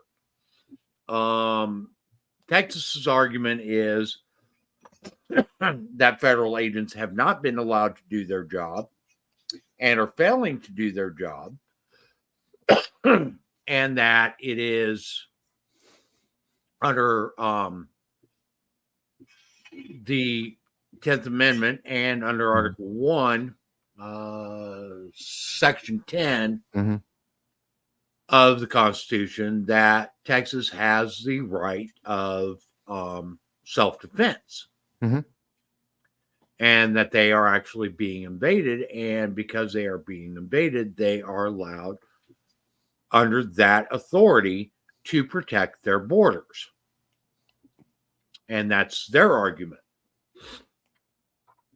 Okay. Well, I know and there's an argument on the federal government side that the razor wire is preventing the Border Patrol from being able to do its job and to act in cases of emergency where human life is at risk because of the amount of time it takes to cut the razor wire makes it difficult for them to respond to an individual that may be drowning in the Rio Grande. But at the same time, I think it needs to be brought up that the Border Patrol isn't doing the job that they were sworn under oath to uphold, because the Biden administration has told them, let these people in. Well, I think part of the question, the initial question, there's two things that need to be very clearly defined. One, what is an invasion? And if we look at the actual Oxford Dictionary description of what is an invasion, the second and third meanings of the word invasion are exactly what's happening in Texas right now. So that does validate and does conform with the 10th Amendment and Article 1, Section 10 for Texas, that they are being invaded and they have the right by Constitution and the amendments to defend their border. The second thing that we need to define is what is the job of the border agents or the federal government, even more directly with the federal government. Is it their job to help people break United States law? Coming into the United States without authorization is a crime. Point blank, full stop. Don't care about anyone's feelings. That's a crime. Border agents helping people come into the United States, whether that means you're letting them across the border, putting them into a camp, sending them to a city, putting them in a hotel, giving their kid, putting them into schools and hotels and hospitals. That's aiding and abetting a crime. The initial crime is entering the United States without authorization. Is that the job of the border agents and therefore the federal government? Do we have an obligation? And they will say, well, they were going to drown, so we had to go and get them. There is nothing, no law, no constitution that I am aware of, nothing that says, oh, you're drowning because of your own actions in trying to commit a crime. We are obligated, therefore, to save your life. There is nothing that says that. That's not true. Haven't the courts already ruled that law enforcement has no distinct responsibility to protect you? Yes. They That's have. correct. The courts All right, have. so how definitively said different so. is it that the law enforcement agency that is supposed to police our border has any duty to save or rescue anybody else? They Why don't. do they have the responsibility to do that? But my local law enforcement guy, he don't have the responsibility of protecting me if I'm at gunpoint or at knife Now, point. to do another thing on your thing here, Frank, and to interject on this, why can't they just return them to the other side of the river after they're saved? Yeah, how about throw them a rope, and then on at the other end of the rope is a hook, and you fling the rope across the friggin' river and say, "Pull yourself back, asshole." No, yeah. I mean, that's another way. That's assuming that we are obligated to save them in the first place. If you want to say, and if that is the argument, and that's a moral, not a legal argument that they're making. Morally, we should save their lives. Okay, morally, I understand that. That's not legal. There's a big difference. There is no actual obligation legally for us to do this. But if we do this, there is no follow-up, no consequential requirement or obligation that once we've saved you, open up the doors, send them over to Chicago. There is nothing that mandates that. There is no obligation beyond we morally, we did the right thing. We saved you. Go back to your country. Go back and get in line. There is nothing that allows you to cut the corner just because you decided to put your own life at risk. You're a dumbass. Get at the back of the line. Sorry. Vass, you grew up in New York City just like I did. You've been to the beach. Yeah. You've been to the beach. You've been to Reese. You've been to Breezy. You've been to Manhattan Beach. You've been there in October, right? Yeah. You've been to the beach in October. You go down to Coney Island, go down to Nathan's, go get yourself a freaking hot dog, walk along the boardwalk down there, take a stroll down the sand with your girl, and you see a sign right like that by the lifeguard's tower. It's a warning. No lifeguard on duty. Swim at your own risk. This is a public waterway. It's the border of the United States. The Mhm. beaches of New York are the border, which you never see border patrol agents there. No, never. No, but you see lifeguards there. We don't pay the lifeguards in the fall, the winter, or the spring. Only during the summer do the lifeguards get paid. Go to any public pool after hours. Go to a public pool after 6 p.m. in the United States, anywhere where they have, you'll see that exact sign right there. Why are we providing the services to people at the border that we're not supplying the services to the residents of our nation? At our public beaches, at our public pools, at our public rivers, in our national parks, in our state parks, on federal land. I don't know about you, but I don't know how many lifeguards they got patrolling the Colorado River if everybody goes down there whitewater rafting The and whole stuff point, like that. But why are we saving people's lives at the border when we're not saving American lives? Why? Because American lives don't friggin' matter. well, yeah, American lives don't matter because we're already registered voters. They only want to protect the incoming voters that they can register. it's about, again, it's the confusion of what is legally obligated and necessary and to the good of the nation versus what they want you to feel morally Those is an bullies, obligation. they're forcing people to drown. No, these people are drowning because they're throwing themselves in a friggin' river, crossing it illegally. It's their responsibility. They made the choice to make that journey. They make the choice to cross that border. The risk is on them. They made that choice before they stepped foot on American soil. And in fact, they're not even on American soil by the time they're drowning. They're in an international waterway. Frig them. I hate to sound that way because I don't want nobody to die. I really don't. I want everybody to be happy. I want everybody to prosper and be wealthy and happy and healthy. I want nothing but the best for people. But I'm getting sick and tired of hearing my country getting overrun, getting overtaken. And it's our responsibility to take care of everybody else for their poor decision making.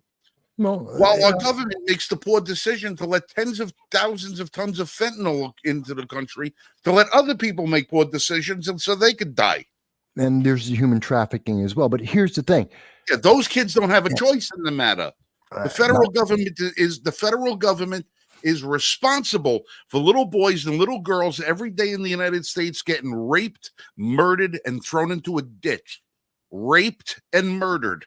Little children every day are being trafficked, being tortured, being raped, being punished in the most heinous ways you could possibly imagine. And our federal government does nothing because all they care about is trying to register votes. I understand. And here's the logic. Here's the real thing. If you want to be morally, if they want to make this a moral argument, and we'll get into the 25 states in just 1 second, because the answer should be that if we protect the border, they won't have a reason to try and kill themselves trying to swim over a buoy or try and climb through razor wire. They know it's there. They won't do that. Therefore, they won't kill themselves. And therefore, we are relieved of the responsibility, the moral obligation, moral, not legal, to save their life. We already And did. that is the argument that Texas is making, that is if we make it so that it is impossible for them to cross the border at that point, then there is no need of patrolling that area because you won't have people trying to cross in that area, therefore endangering their lives. Instead, they'll use the other 28 points of entry that are proper to be used. And That's the other point that Texas was trying to make, is that they're trying to say their counter argument is the federal government, by opening up all these extra spaces along the borderline, are detracting from the actual entry points that are safe to use, and there's 28 of them all along the border where people can funnel in. The problem is that if you put them through those 28 different ports of entry, then they have to try and come in legally as opposed to illegally.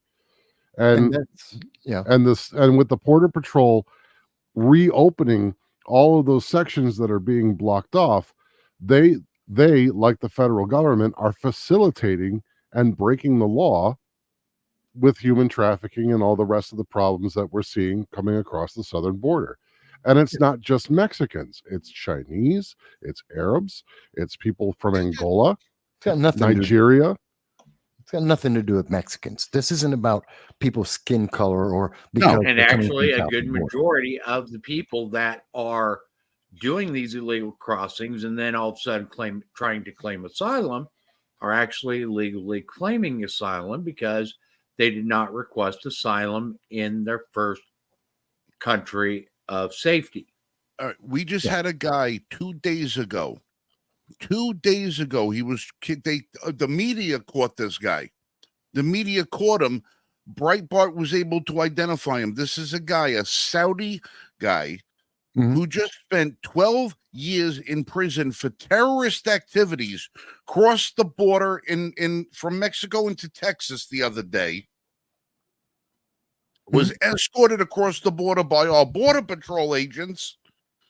Didn't have to give no name, didn't have to give no identification, but they used some facial recognition software to find this guy's picture and find out his criminal history. He was released from prison a month ago. Yeah. A month ago in the Middle East. He's crossing the border from Mexico to this week. And when they ask him who he is, he says, "Oh, don't worry. You'll find out who I am very soon." Yeah. This is Yeah, I part saw of that. This is why we had 172 known and suspected terrorists enter the United States last year. And the Mayorkas, while speaking to Congress at a congressional hearing, could not say where they were. And when he was asked by Representative Darrell Issa directly on this, that was in May, I believe it was May 31st, 2023, in case anyone wants to fact check me. And this is why, as Mike is showing, why 25 states, half the nation, there is 26 states who are saying we need to protect our borders because that protects the integrity of our nation, our infrastructure, our citizens.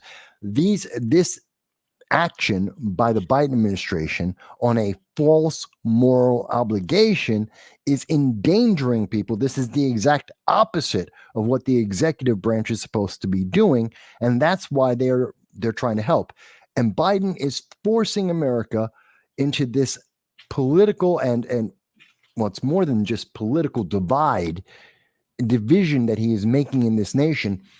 And it's really sad, but it won't be a civil war, but it is definitely going to be an explosion, a sea change in our nation going forward.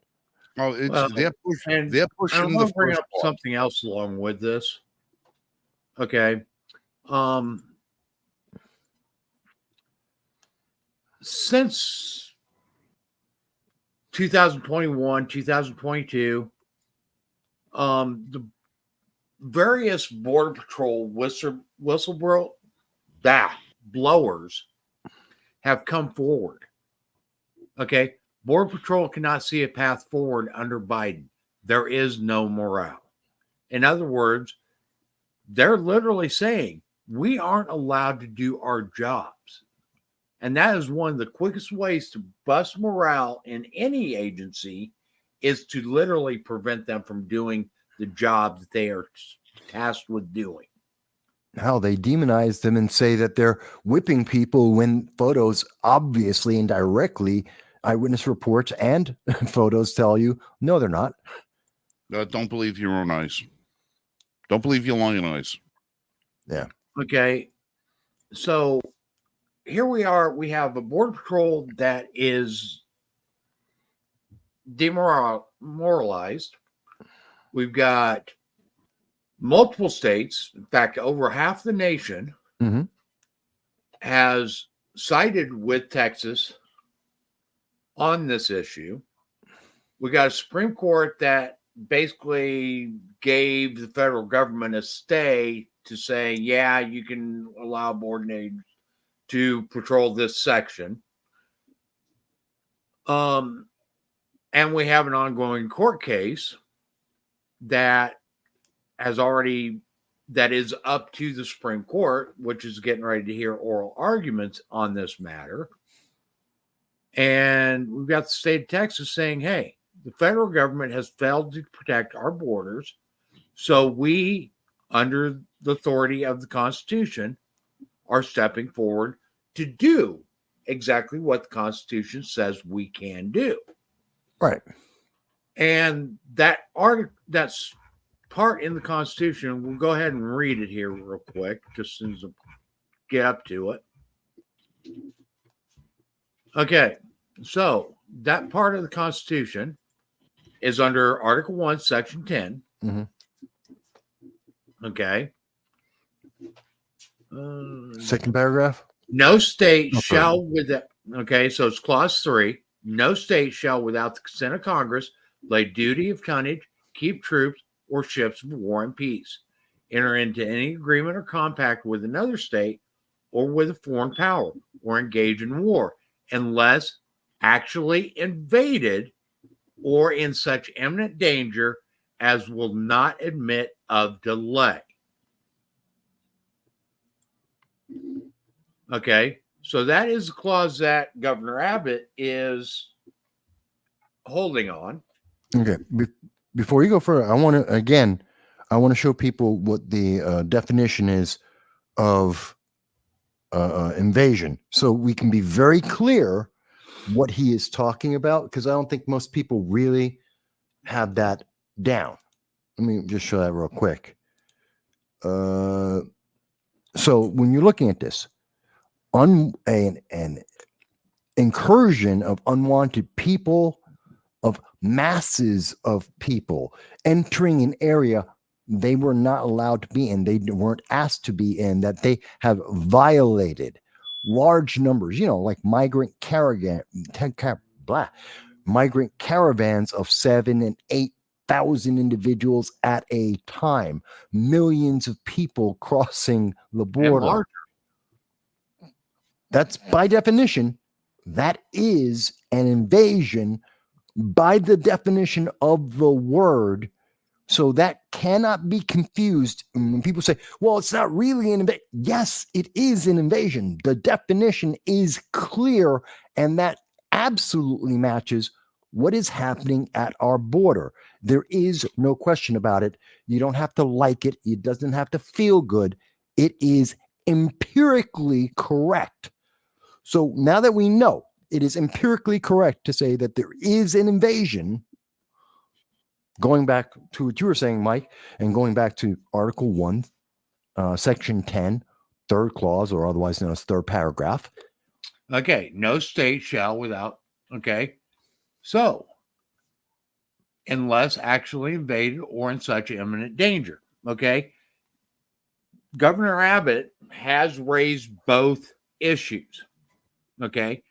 First, they are actually being invaded. And second, there is imminent danger. Okay, there are some Republicans that are trying to claim that Texas is only one of the Southwest states that are claiming that they are having this issue. No, that's not true. And that's exactly what I was getting ready to say. Okay, now first off, Arizona 2014. well, now. I'm getting ready to. Well, now too, but I mean, it started with Arizona in 2014. Arizona was starting to say that they had too many illegals coming across. It abated, and then after Biden took office, they were starting to do what? Put cargo containers on the border. They were told they couldn't do that. Yes, they were doing that initially. Yeah. So I mean, this is not a new issue, and even then, the federal government was not doing their job properly. At least under Trump, they were doing it better. And then when Biden gets in, it's immediately an about face to a level of dereliction that we've never seen, and that dereliction is intentional.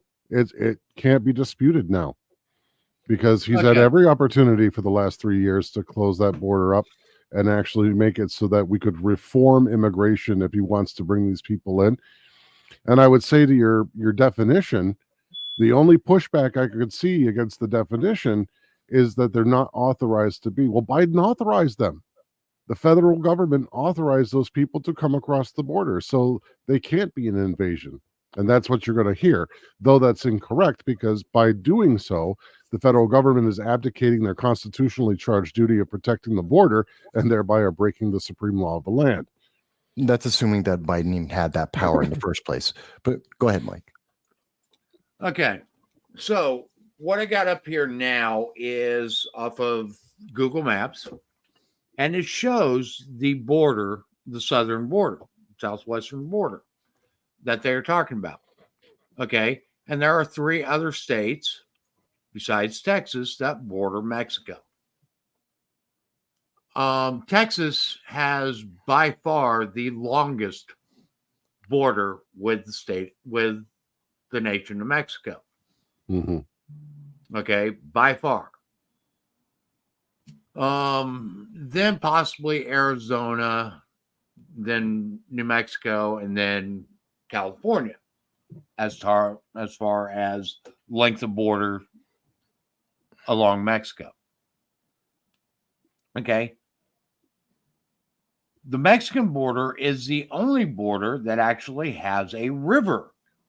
Mhm. The rest of the borders of the other states are all land-based borders, Mhm. which are a lot easier to secure.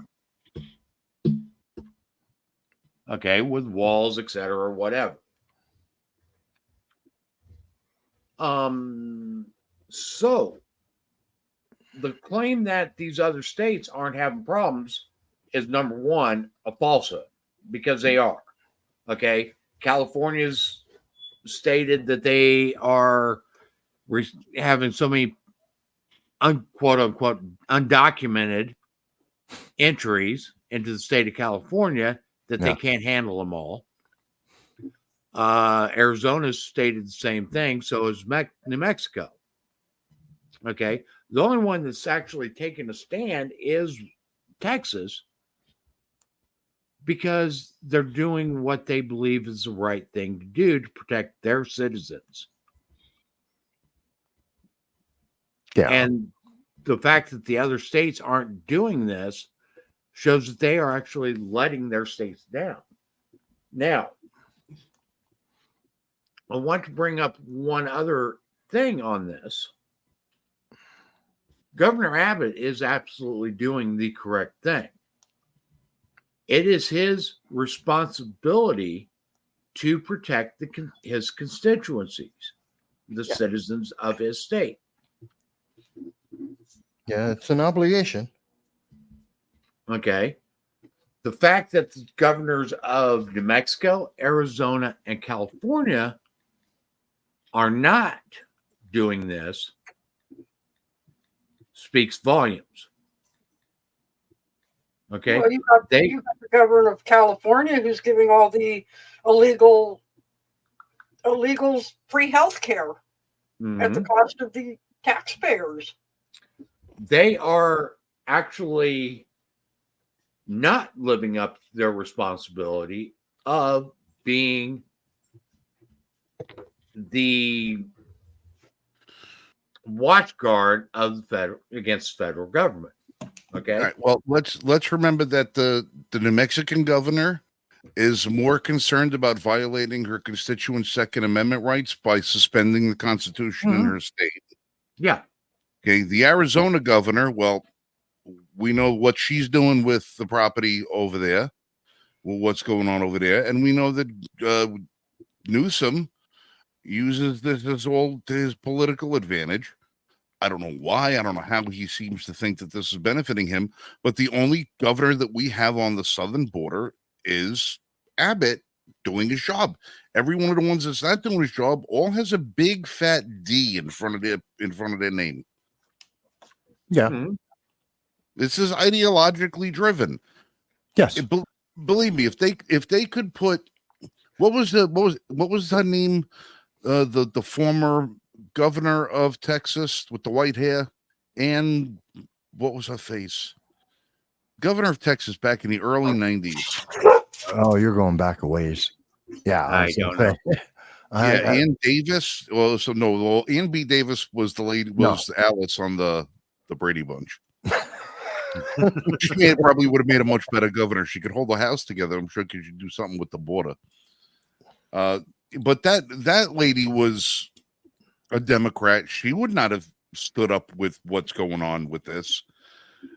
Old school would have been Democrats aren't modern Democrats. yeah. Well, mean, and what I was getting at is the governors that are elected, one of their charges is to hold the federal government accountable And to the Richard. Constitution. Okay, that is the same applies to our state legislatures. Okay, whether it's state assembly, state house, state senate, they have an obligation to hold the federal government accountable to the Constitution. Everybody thinks that it's only the Supreme Court that can weigh in on whether or not the federal government's violating the Constitution, and nothing is further from the truth. Okay, the Supreme Court or the courts are supposed to step in when there is a controversy about the Constitution, but it is their job to determine what's constitutional and what's not. They're only supposed to offer an opinion when there is a controversy involving the Constitution. And that goes back to the role of the Constitution in the United States governmental system, which is that it is the supreme law of the land, not the other way around. Right. That is absolutely correct. Let's just see what the hell is going to happen up in down in Texas in the next couple of weeks, because it's either going to end with a flash in the pan, or it's going to be bad. It's going to be telling what happens when the court offers its opinion, its actual opinion on this case after they hear oral arguments February 7th. That means you're not going to hear an answer from them until somewhere around September, October.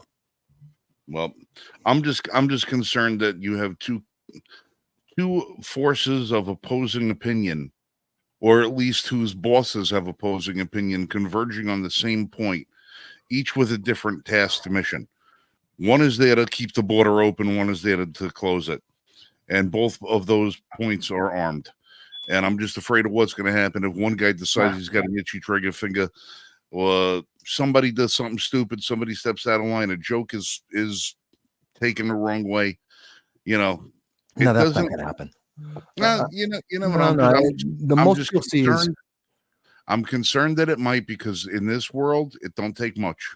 It takes more than what we have seen in the United States. If we're not that nation. There isn't that much division yet in this nation. We're getting there. Another generation, absolutely. Maybe even 5 years. But no, not at this moment. I don't know. The big question is going to be whether or not Joe Biden tries to federalize the National Guard that has been activated. And now that puts the question of who has the ultimate. They'll be battling on who's got the most loyalty. And that will be a new. See, we're going to see this morph. They're not going to answer this question. It's going to, in February, neither side is going to take serious action because the Supreme Court's going to hear it in February. They're going to get a feel for what the Supreme Court's going to be doing based on the questions they're going to ask, which you're going to see it pretty much fall along the political lines that we've seen so far. It'll be 5-3, most likely, maybe 6-3, in the way the conversation is going to go. We're going to get a very clear understanding. And then right about, I'd say, April, you will see this come back as news as we enter into the late spring, getting ready for the summer. It's going to be, the border's going to come back up. It's going to be another big issue. It's going to be on the minds of voters. Primaries are all but done. Biden's going to need a new boost, and he's going to try to. Wheels are going to keep spinning. We're going to keep talking. America's going to keep getting screwed. Next subject. Let's talk about Nikki Haley before we go, because it's getting on 6 minutes after 11. I'd like to wrap things up this evening at some point before the bell rooster tolls. crowing. Right, right. Go ahead. All right. So Trump gets what, 56% of the vote in New Hampshire, Yep. something like that, right? Haley comes out with 6.3, I think it was. Haley comes out with, and they saying that it's not a huge victory for Trump in New Hampshire, even though he got more votes than any politician in New Hampshire has ever gotten for any primary at any time in history. It's Out not of a victory. Republicans. We better It's not a specify that. victory because Haley got, what was the vote tally? 49 something. 9 delegates. She got 9 delegates. No. The percentage wise, you got 43.2. Okay.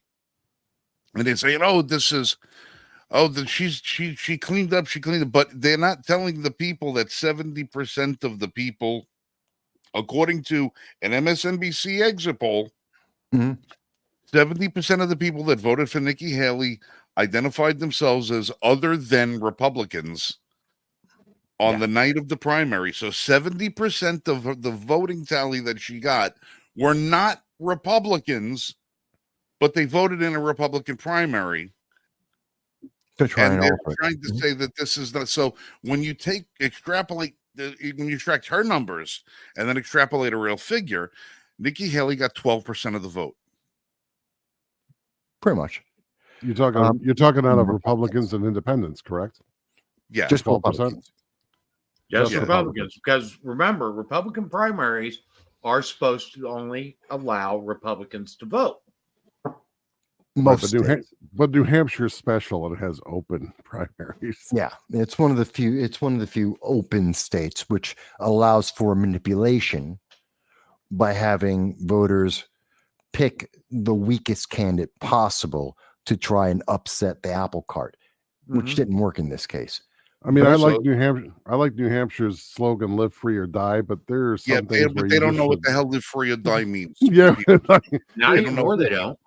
They really ought to limit. Okay, they're starting to become like Vermont, which is scary. New Hampshire's getting ridiculous. Their gun laws are getting out of control up there. It's insane.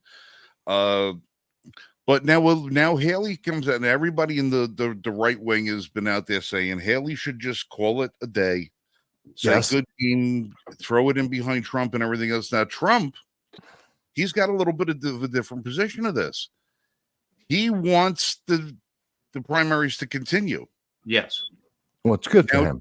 Do you think he wants the primaries to continue because it's a lot more free media coverage that he gets? Yes. Or because he thinks that if he could walk through Nikki Haley's South Carolina and trounce her in North Carolina, that would cement him as the heir apparent to his own throne that he shouldn't have lost in the first place. Okay, I jumped ahead on this, but the easy answer is this is free publicity. The longer it goes on, the more free publicity that Trump gets to have. He's already won the nomination. There is no question on that. That's why everyone else has backed out of the race and endorsed him. Nikki Haley is only in this for the same reason that Chris Christie was in. Democrats are funding her to continue to go forward. Mind you, yes, she has a lot of international experience. She is the second best out of all the candidates that were running at any point. She was the second best on international policy, second to whom? Donald Trump, in terms of being effective and being respected around the world. But she's not going anywhere. She's not going to advance. This isn't going to help her in 2028. She's made a mistake. This is bad. And she's said that she is going to continue because, quote unquote, her numbers keep improving. Yeah, right. Okay. Well, didn't the governor of South Carolina just recently endorse Trump? Yeah. Mm-hmm. Yeah, he did. He did. Yeah, no one's. It's over. This does bode well for Trump in the regard that he can come out of this with a little catchphrase that says, while the Democrats are out there trying to pull people off ballots and tell you who you can't vote for by not even letting somebody run against Joe Biden in their own primary, I'm encouraging people to run against me, and I'm encouraging every state to have a primary, so every voter has a voice in the primary system, because I, unlike the Democrats, believe in the power of the vote. I believe in the power of the people. I want the people's voice to be heard. It's the Democrats who don't want you to vote, not me. I guarantee you there's going to be a commercial saying exactly that very, very soon coming out. It may not even be by the RNC, but you're going to see that ad coming out from a couple of different sources because it's true. It's factually I love the true. vote. Nobody loves the votes greater than me. I'm the best vote lover. I have the voice of the voter. I have the voice of the voter. I love the you know what? voter. And he can factually say that. He does. The votes are because huge. he's gone through the process. Biden didn't. No, he didn't. Okay. And there was, even when Biden was primarying in the 2020 election, there was a lot of strange things that went on during that. Yeah. Yeah, that's one word for it. There are other Okay. words for it. And they're also trying to downplay Trump's win in Iowa Mhm. by saying the turnout wasn't that good and so forth and so on. So They've got to minimize they're anything he trying. does. Well, that's it exactly. They are trying to minimize Trump's victories. Okay, is what they're trying to do. They're trying to say, well, the Republicans really don't want Trump. How Is strong of a literally candidate what would they're trying Trump to be say. if he didn't win every county in Iowa? There was one county he didn't win. How strong could he possibly be? Yeah. Again, but think about it, guys. They're not trying to target us, the audience that's watching this program, people who may search this. No. They're looking for low information voters who see a headline on Twitter and think that's a news story.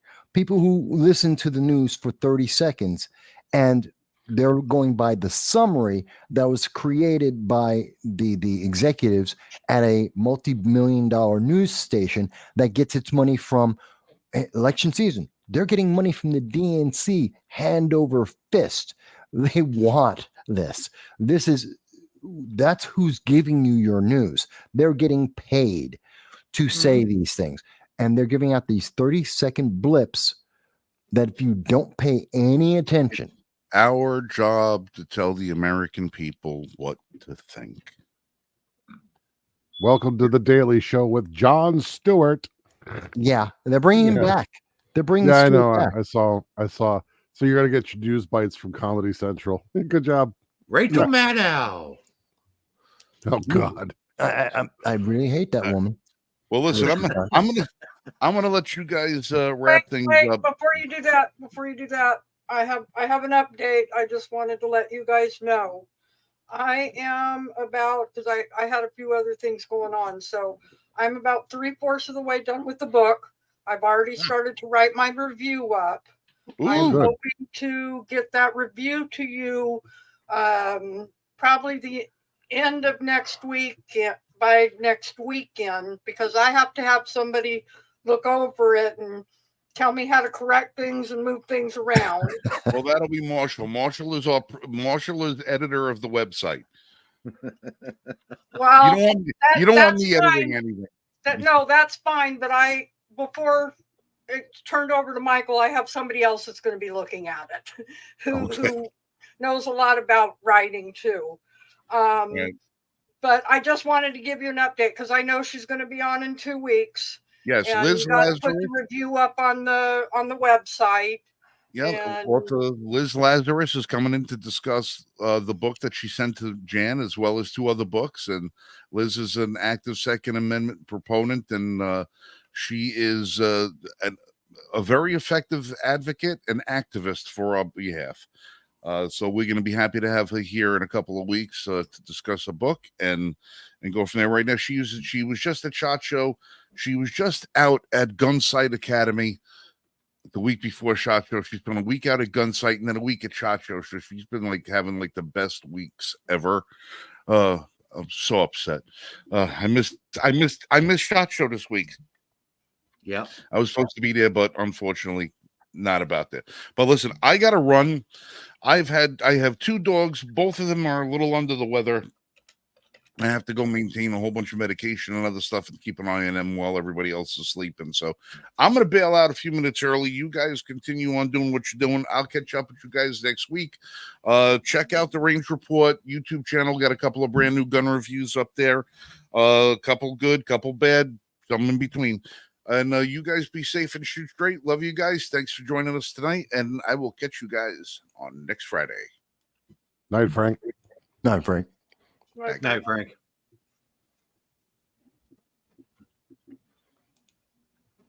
Okay. So we are getting on to, well, we're about 2 hours, 15 minutes, 2 hours, 16 minutes into the show. There is a ton more that we can talk about. Okay. There's like always more. UN workers participating in the attack on Israel. Colombia having a fake news, viral news story about the IDF that never happened. It is debunked. Yeah. Yet the public doesn't want to talk about it. News media doesn't want to talk about how it's a fake attack. And Ben Shapiro as a rap star. Yeah. that is crazy, but it's such a fun video. I mean, Finding out that the NSA has been buying up all of our information from sites. Oh, we've No, known that known for that. decades. Yeah. yeah. We've known that since shortly after 9/11. As far as the Constitution goes, if people are interested in the audience of learning a little bit more about the situation in Texas, the Federalist 46 through 52, I believe, Yes. actually covers scenarios just like what's happening now. Our forefathers during the debates from 1787 to 1788 actually thought this out, and they did a bit of wargaming, hypothetical wargaming, as to what would happen if the states had to take over for the federal dereliction. So if you are, and actually, that is one of the things that a lot of the states, why they were hesitant in the beginning of adopting the Constitution, is because they didn't believe that the federal government was going to be able to protect them. correct, or their Okay, or the so they individual rights. They were hesitant about giving up their means of protection. And that's one of the reasons why it was written into Article or Section 10 of the Article 1. Right. Yeah. So if you're interested, go ahead and take a look at that, because that'll help give you a little more insight and context into what's going on between the federal government and the states right now. It's important. People need to see these different. You got to do your homework. You can't just blank trust a news media that has a bias built in, or a administration that has an agenda. You have to, and even if you want to say, well, Texas has an agenda too, fantastic. Even more reason, trust none of them. Find out for yourself. The information, the Constitution's there. The Federalist Papers are there. The documentation is there. Read it for yourself. And honestly, Well, I wanted to bring something up too. I heard a little bit of it last night at the GOP thing, and then I went online and looked it up. I know we did a segment on it months ago when they wanted credit cards to be flagged whenever you bought a gun. Yes. mhm, Well, now it's come out that anytime you walk into a sporting goods store, doesn't matter what you buy, you're on a federal watch list now. yeah, Yeah. well, that's the prevalence of video surveillance across this country It's becoming more and more common. Okay. And for those of you who don't know, I actually work in this industry. I actually provide systems that provide for video surveillance. So I know a lot of the technologies that are involved with this. A vast majority of video surveillance systems have now gone to the cloud and are not being recorded locally. They are being recorded on cloud servers. Yeah. Especially home video surveillance systems like Nest, Ring, and others. These systems that you are buying at your local big box wholesaler like Costco, Sam's Club, Best Buy. BJ's. Yeah. Those are, and even the ones that you're buying on an Amazon, are typically cloud-based storage. And these cloud-based systems, guess what? The federal government is already accessing this information.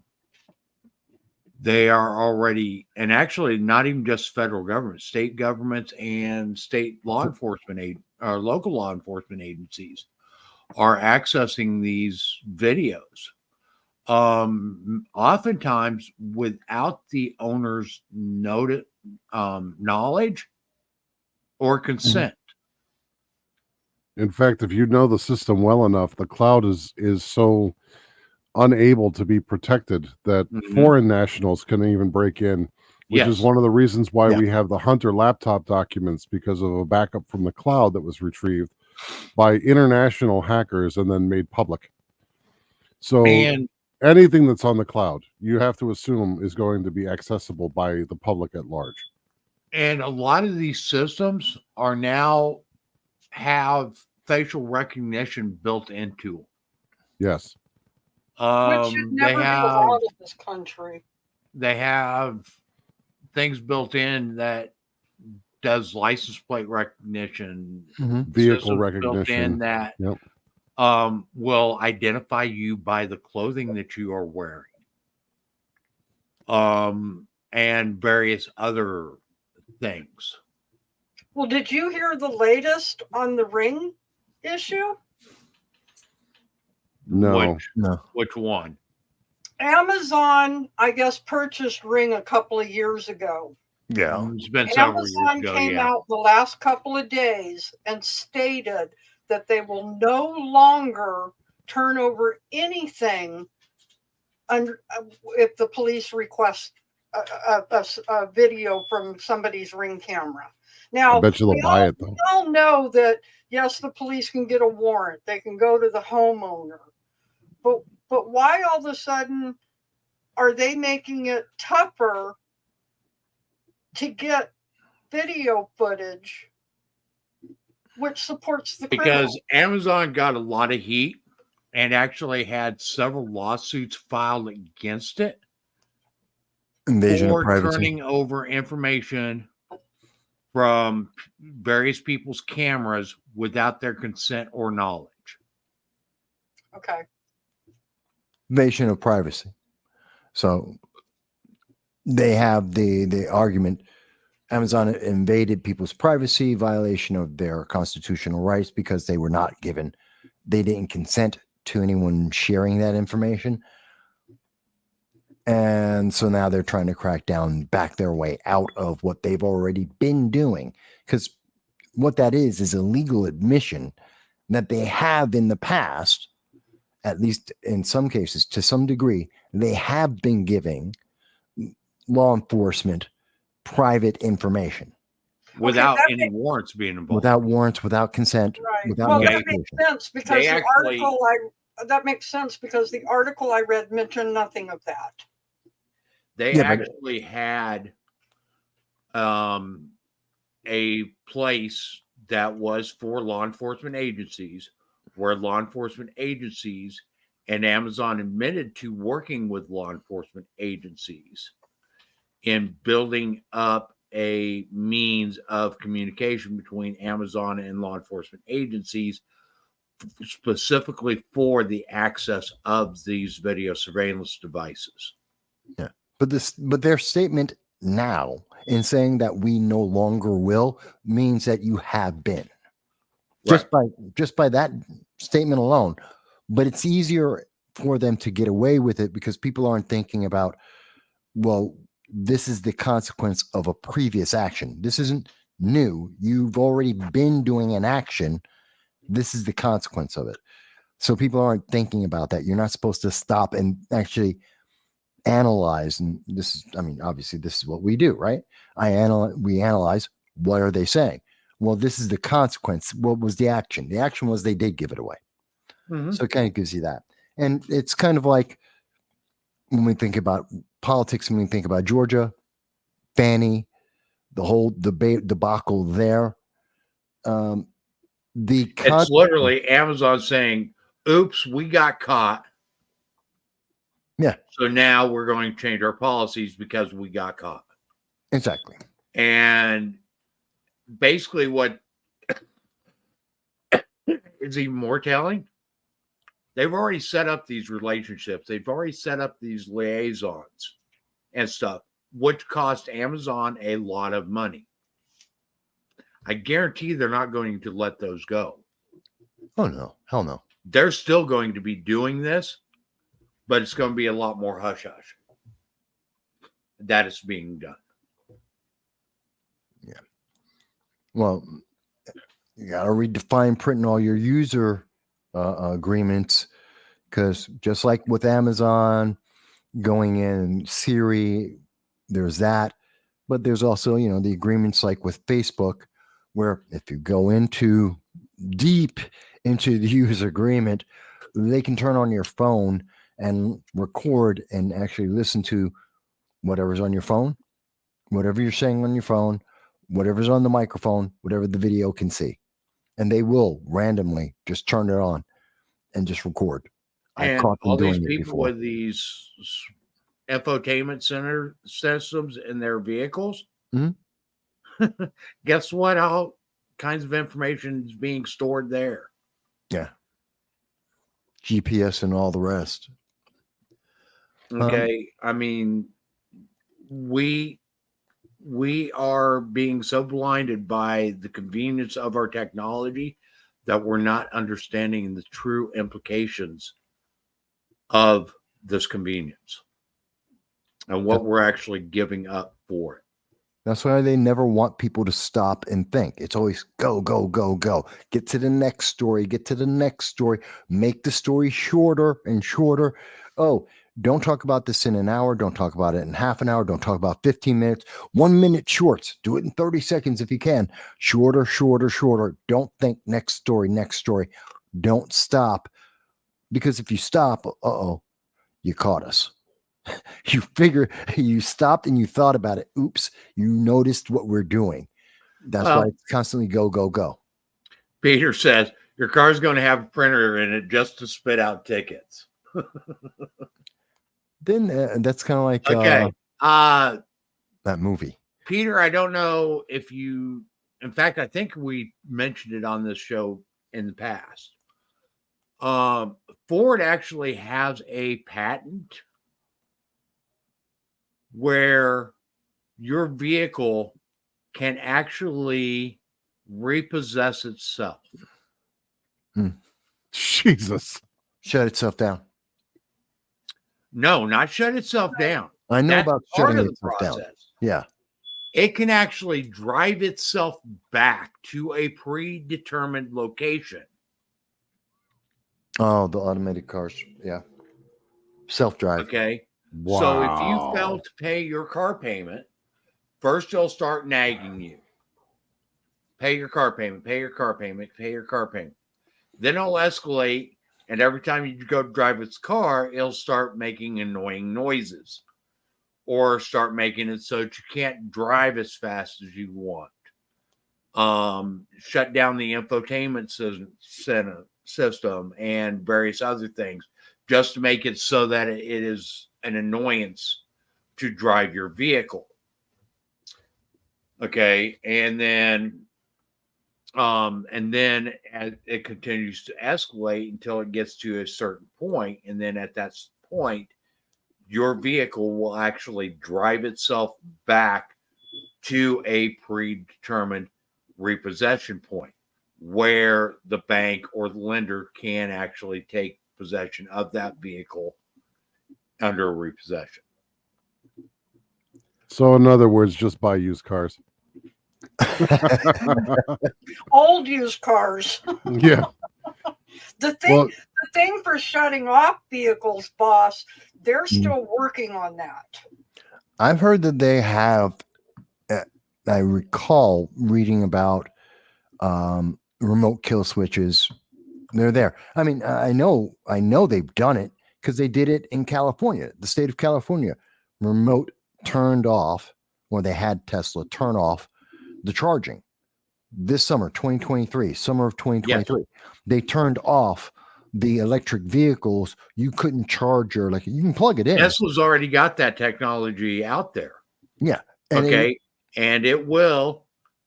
There are several different ways. One, if Tesla deems that your car has, if you have violated the terms of service for your vehicle, it will shut down the ability for your vehicle to supercharge. Yeah. If Tesla believes that your vehicle was repaired by a shop that wasn't authorized by Tesla to repair that vehicle, it will shut down supercharging. They can also actually shut down all charging on your vehicle. Yeah, and that's what they did in the summer of 2023. Because of the brownouts in California. Mm-hmm. And other things that they can do is one of the things that they are looking at as a means of quote unquote stopping high speed chases is setting these vehicles up with law enforcement kill switches, so to speak. Yeah, where they will actually be able to all in the name of it's going to be better for you. All in the name of safety, quote unquote. Always, always. So what you're looking at on the screen that I've shared here is what's called the Liberty phone from Purism, and this is not an endorsement. I just wanted to show you guys this. This is the only 5G phone that's made in America from American parts. The price of privacy is $2,000. Mm-hmm. That's really expensive. It doesn't, well, compared to an iPhone. I don't know. I don't buy compared iPhone. To Samsung Galaxy. Yeah, it's not that expensive. So this particular phone carries a proprietary OS that's based in Linux. It is not Android. It's not Apple. And it basically is completely, it uses 5G networks just like you would any other phone, but it is completely removed from any of Google or Apple. But that's the price of freedom. If you want to have a device that you can use that you don't want to, you don't want to be spied on as easily, this is one of the options that you have left, and it is the only option that's made in the United States without Chinese involvement. And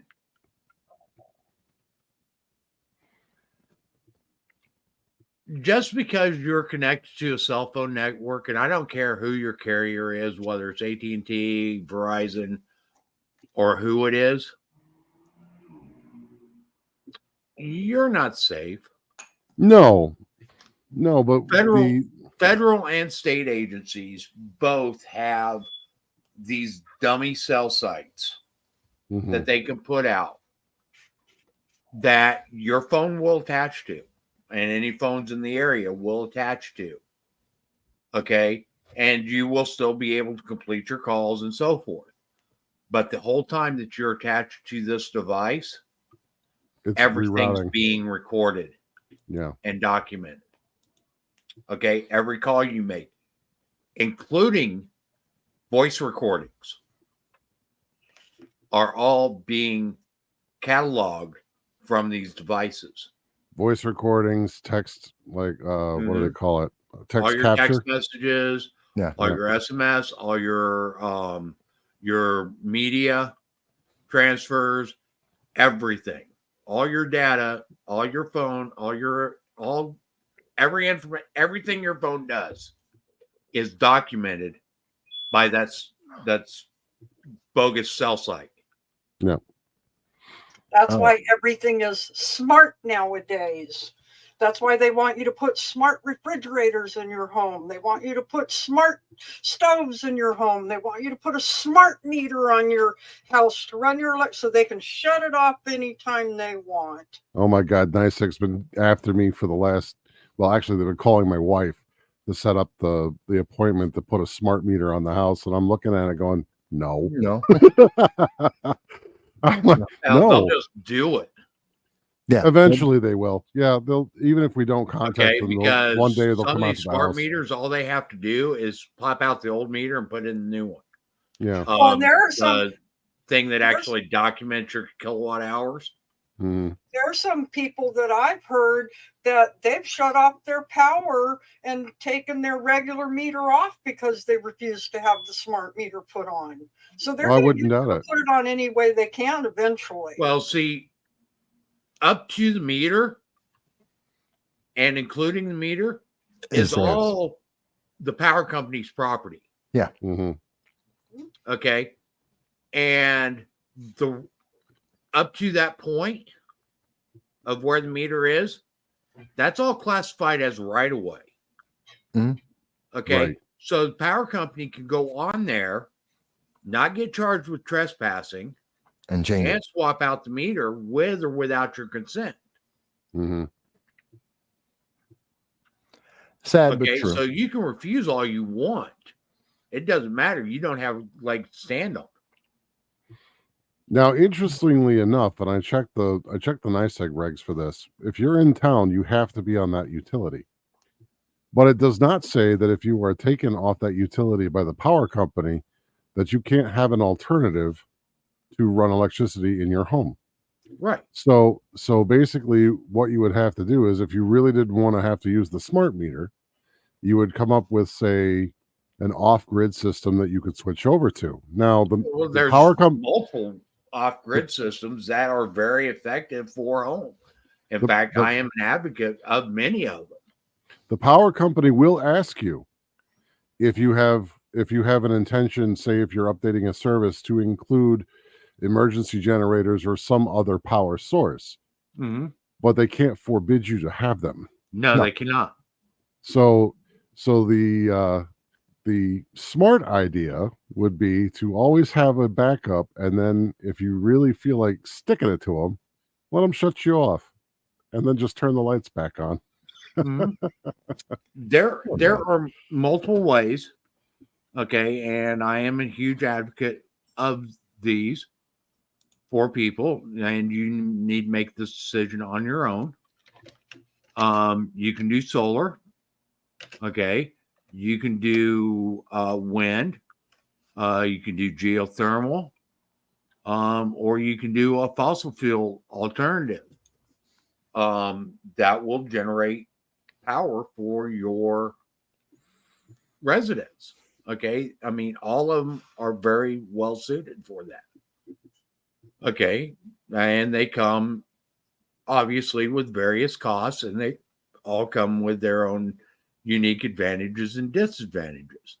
If you are actually going to go off grid or even have a supplemental backup alternative to the grid, you need to do a combination of multiple sources, because none of them are 100% reliable.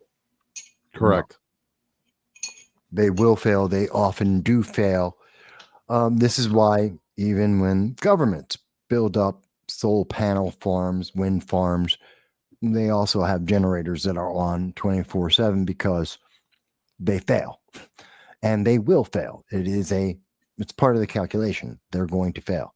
So they have generators, they still have power plants running at the same time.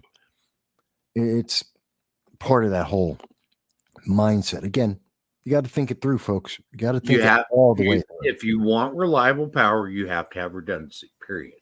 Yeah. Got to think it through. Decentralized redundancy is best. Mhm. It's about 2.5 hours. Actually, we're only- Okay, we're going to go ahead and wrap up the show. I mean, there is a ton more that we could talk about, honestly. And yeah. one of the things about it is we are never going to be short of content doing this. No. Because our government, I'm going to be point blank about it. Our government's out of control. It's broken. gone rogue. Okay, and I keep saying it, and I'm going to say it again. A government of the people, by the people, for the people does not work if the people are not involved. Correct. Okay, and being involved means more than going and voting. Okay, voting is a part of it. And voting is, everybody wants to say that voting is a right. No, voting is not a right. Voting is a privilege. Okay, it is a privilege that we are able to self-govern ourselves. And a part of that privilege is the privilege to vote. Now, if you don't want to take advantage of that privilege and you don't want to vote, then you are ignoring your civic responsibility in your own self-governance. Now, if you want to actually become involved in self-governance, governance and stuff, I have up the website for the Liberty First Foundation. Come and become a member. Join the fight. Okay? Become a part of governing yourselves. Okay? We are an advocacy group to get back to our constitutional foundations. And as you heard, I called out Donald J. Trump tonight on this show because I believe he is in his quest to gain immunity for everything. I believe he is actually in violation or advocating for violation of the Constitution. Okay, I don't believe that any of our political members should have any form of immunity. Yeah, do I believe that they shouldn't be arrested while they're actually in session? No, they shouldn't be arrested. But when that session ends, I believe the cops can be standing right there and put the cuffs on right as they exit. Okay, this is what I mean by we need to become involved in our own governance. We need to quit bowing down to the party mentality and start standing up for the citizen mentality, the rights of the people. We were founded on we, the people. We weren't founded on the Democrats and Republicans. We weren't founded upon the government. We were founded by we, the people.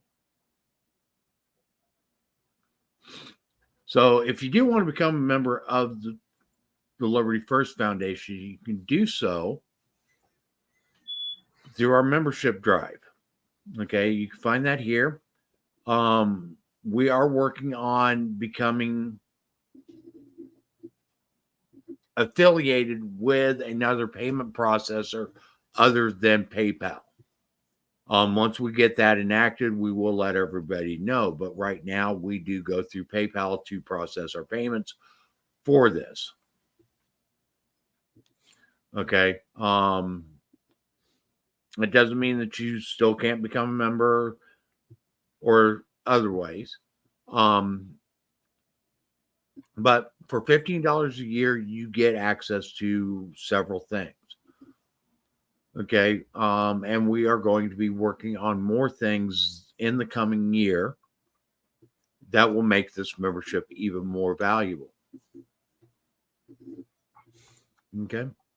But other than that, one of the biggest ways that you can really help us, besides helping us, our numbers grow through our membership, is by liking, sharing, commenting. Hit that subscribe button. Okay. Hit the bell to get notifications on when we're going live. Those things can help us reach more people. Yeah, the algorithms are set against us, but guess what? There's a hack against the algorithms. It's called the people. Okay? Yeah, the algorithms try to hide us, but if you're sharing it, guess what? The algorithms don't work so well. So help us get the word out. Let your friends know.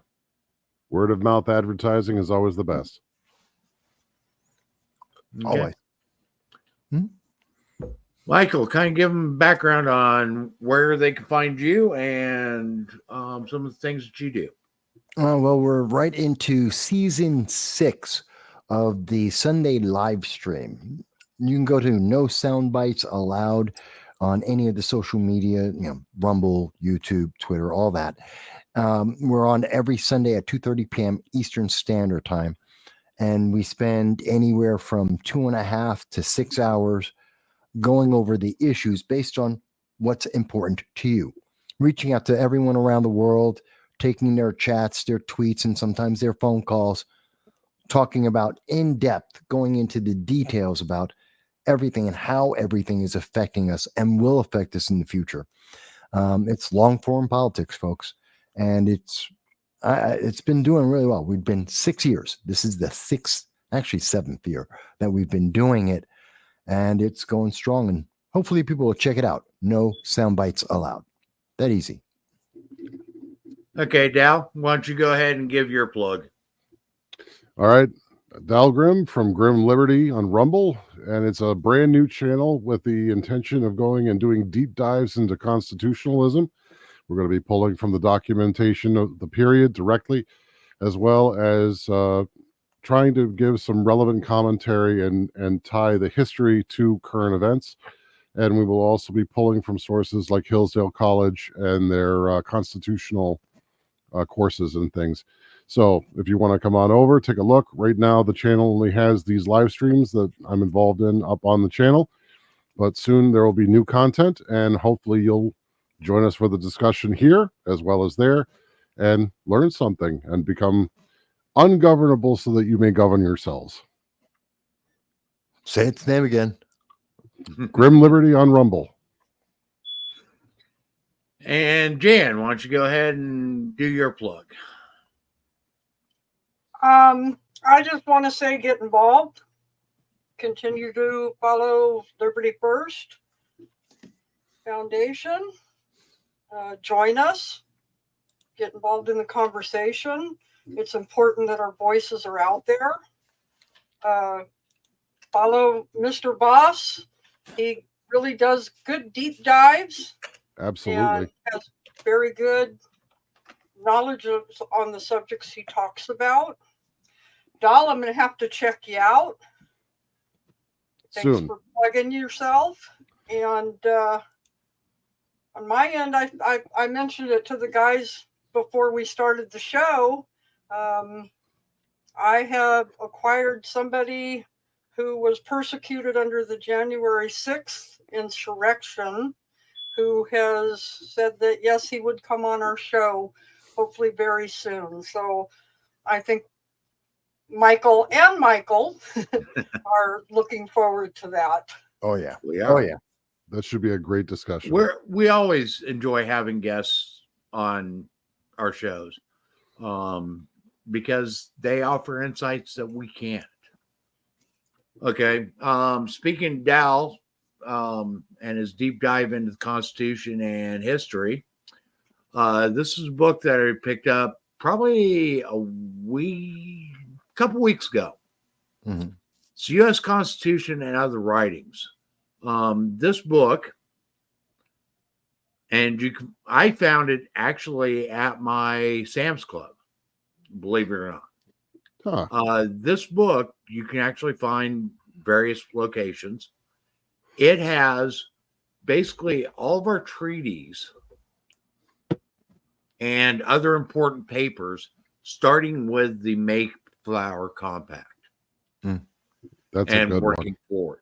It gives you a lot of insight into the history that got us to where we are today. I mean, it goes clear up to Hillary's campaign acceptance speech for Hillary Clinton in 2016. Okay. So that tells you the breadth from the Mayflower Yeah. Compact all the way up to 2016. Okay, Wow. and it gives a lot of information in that. You can actually read these documents that shaped our history. So I do highly advise that. And there are very other various resources. So if nothing else, educate yourselves, people. Know what was intended by our ancestors. Okay. They didn't intend for what we have going on today. They intended us to be a freedom loving people, And if you not don't, a people that succumb to government. In fact, and that was the very thing they fought against. and there is no excuse. Like if you don't have time to read, there are sources out there that are audiobooks that you can listen to Mhm. on the way to work, Mhm. at work, if you're doing a job that doesn't require your full attention. LibriVox, which is a audiobook company, they have free documentation that is in the public domain, done by Yep. volunteer readers, and is tied to the Gutenberg Project. They have things from Thomas Paine. They have Henry David Thoreau. They have John Locke. A bunch of the documentation that the founders pulled their ideas from while they were studying the various republics and Mhm. other forms of government throughout history are all contained in audiobook format. So there is no reason why you can't listen to it at night before you go to bed. If you can't While you're read it, driving you in can your listen to it. car, Yeah. So there really is no lack of access when it comes to learning about your country and how it's supposed to operate. And even though it may sound very complicated in terms of the way that it's constructed, the way it was meant to operate, the intention that the founders had was that the layman would be able to understand the workings of government so that they could govern themselves as opposed to being ruled by an authoritarian regime. True enough. True enough. well, that's it. Well, I'd like to add one other thing, being we're talking about doing your diligence and learning. Go to Hillsdale College online. They have all kinds of free courses. Yes, on they the do. Constitution, on immigration, on, I mean, just so many things. And again, it's all free. DEI and wokeism. Like if you want to figure out what the chatter is about DEI and what it means to be woke, you can look at that from a constitutional perspective. Hillsdale will help you navigate that and actually put you through the inner workings, and you'll be better informed. Maybe you agree with it, maybe you don't, but at least you'll have the knowledge to be able to intelligently debate it. Yep. Okay. There are right now in our history, and this is what frustrates me the most. In our history, we have the opportunity to be the most informed people than any other time in our history. Okay. We have access to more resources today than we have ever had. So there is no excuse other than, I'm going to say, laziness, apathy. Complacency. Mm-hmm. Okay. There is no excuse. Okay. With that, we're going to go ahead and wrap it up. Folks, we are here every Friday night, 9 p.m. Eastern Time. We appreciate everybody that's in the chat. Michael Bowie, Agent Black, Peter, Soma, and everybody else that was in our chat tonight. Thank you very much. We do encourage people watch our show live and join in the chat. We oftentimes get a lot of commentary from our chat, and we use it sometimes in our show, or we show you the comments while we're talking. Sorry. But with that, thank you everybody for watching. We will see you next week, 9 p.m. Eastern Time, every Friday night.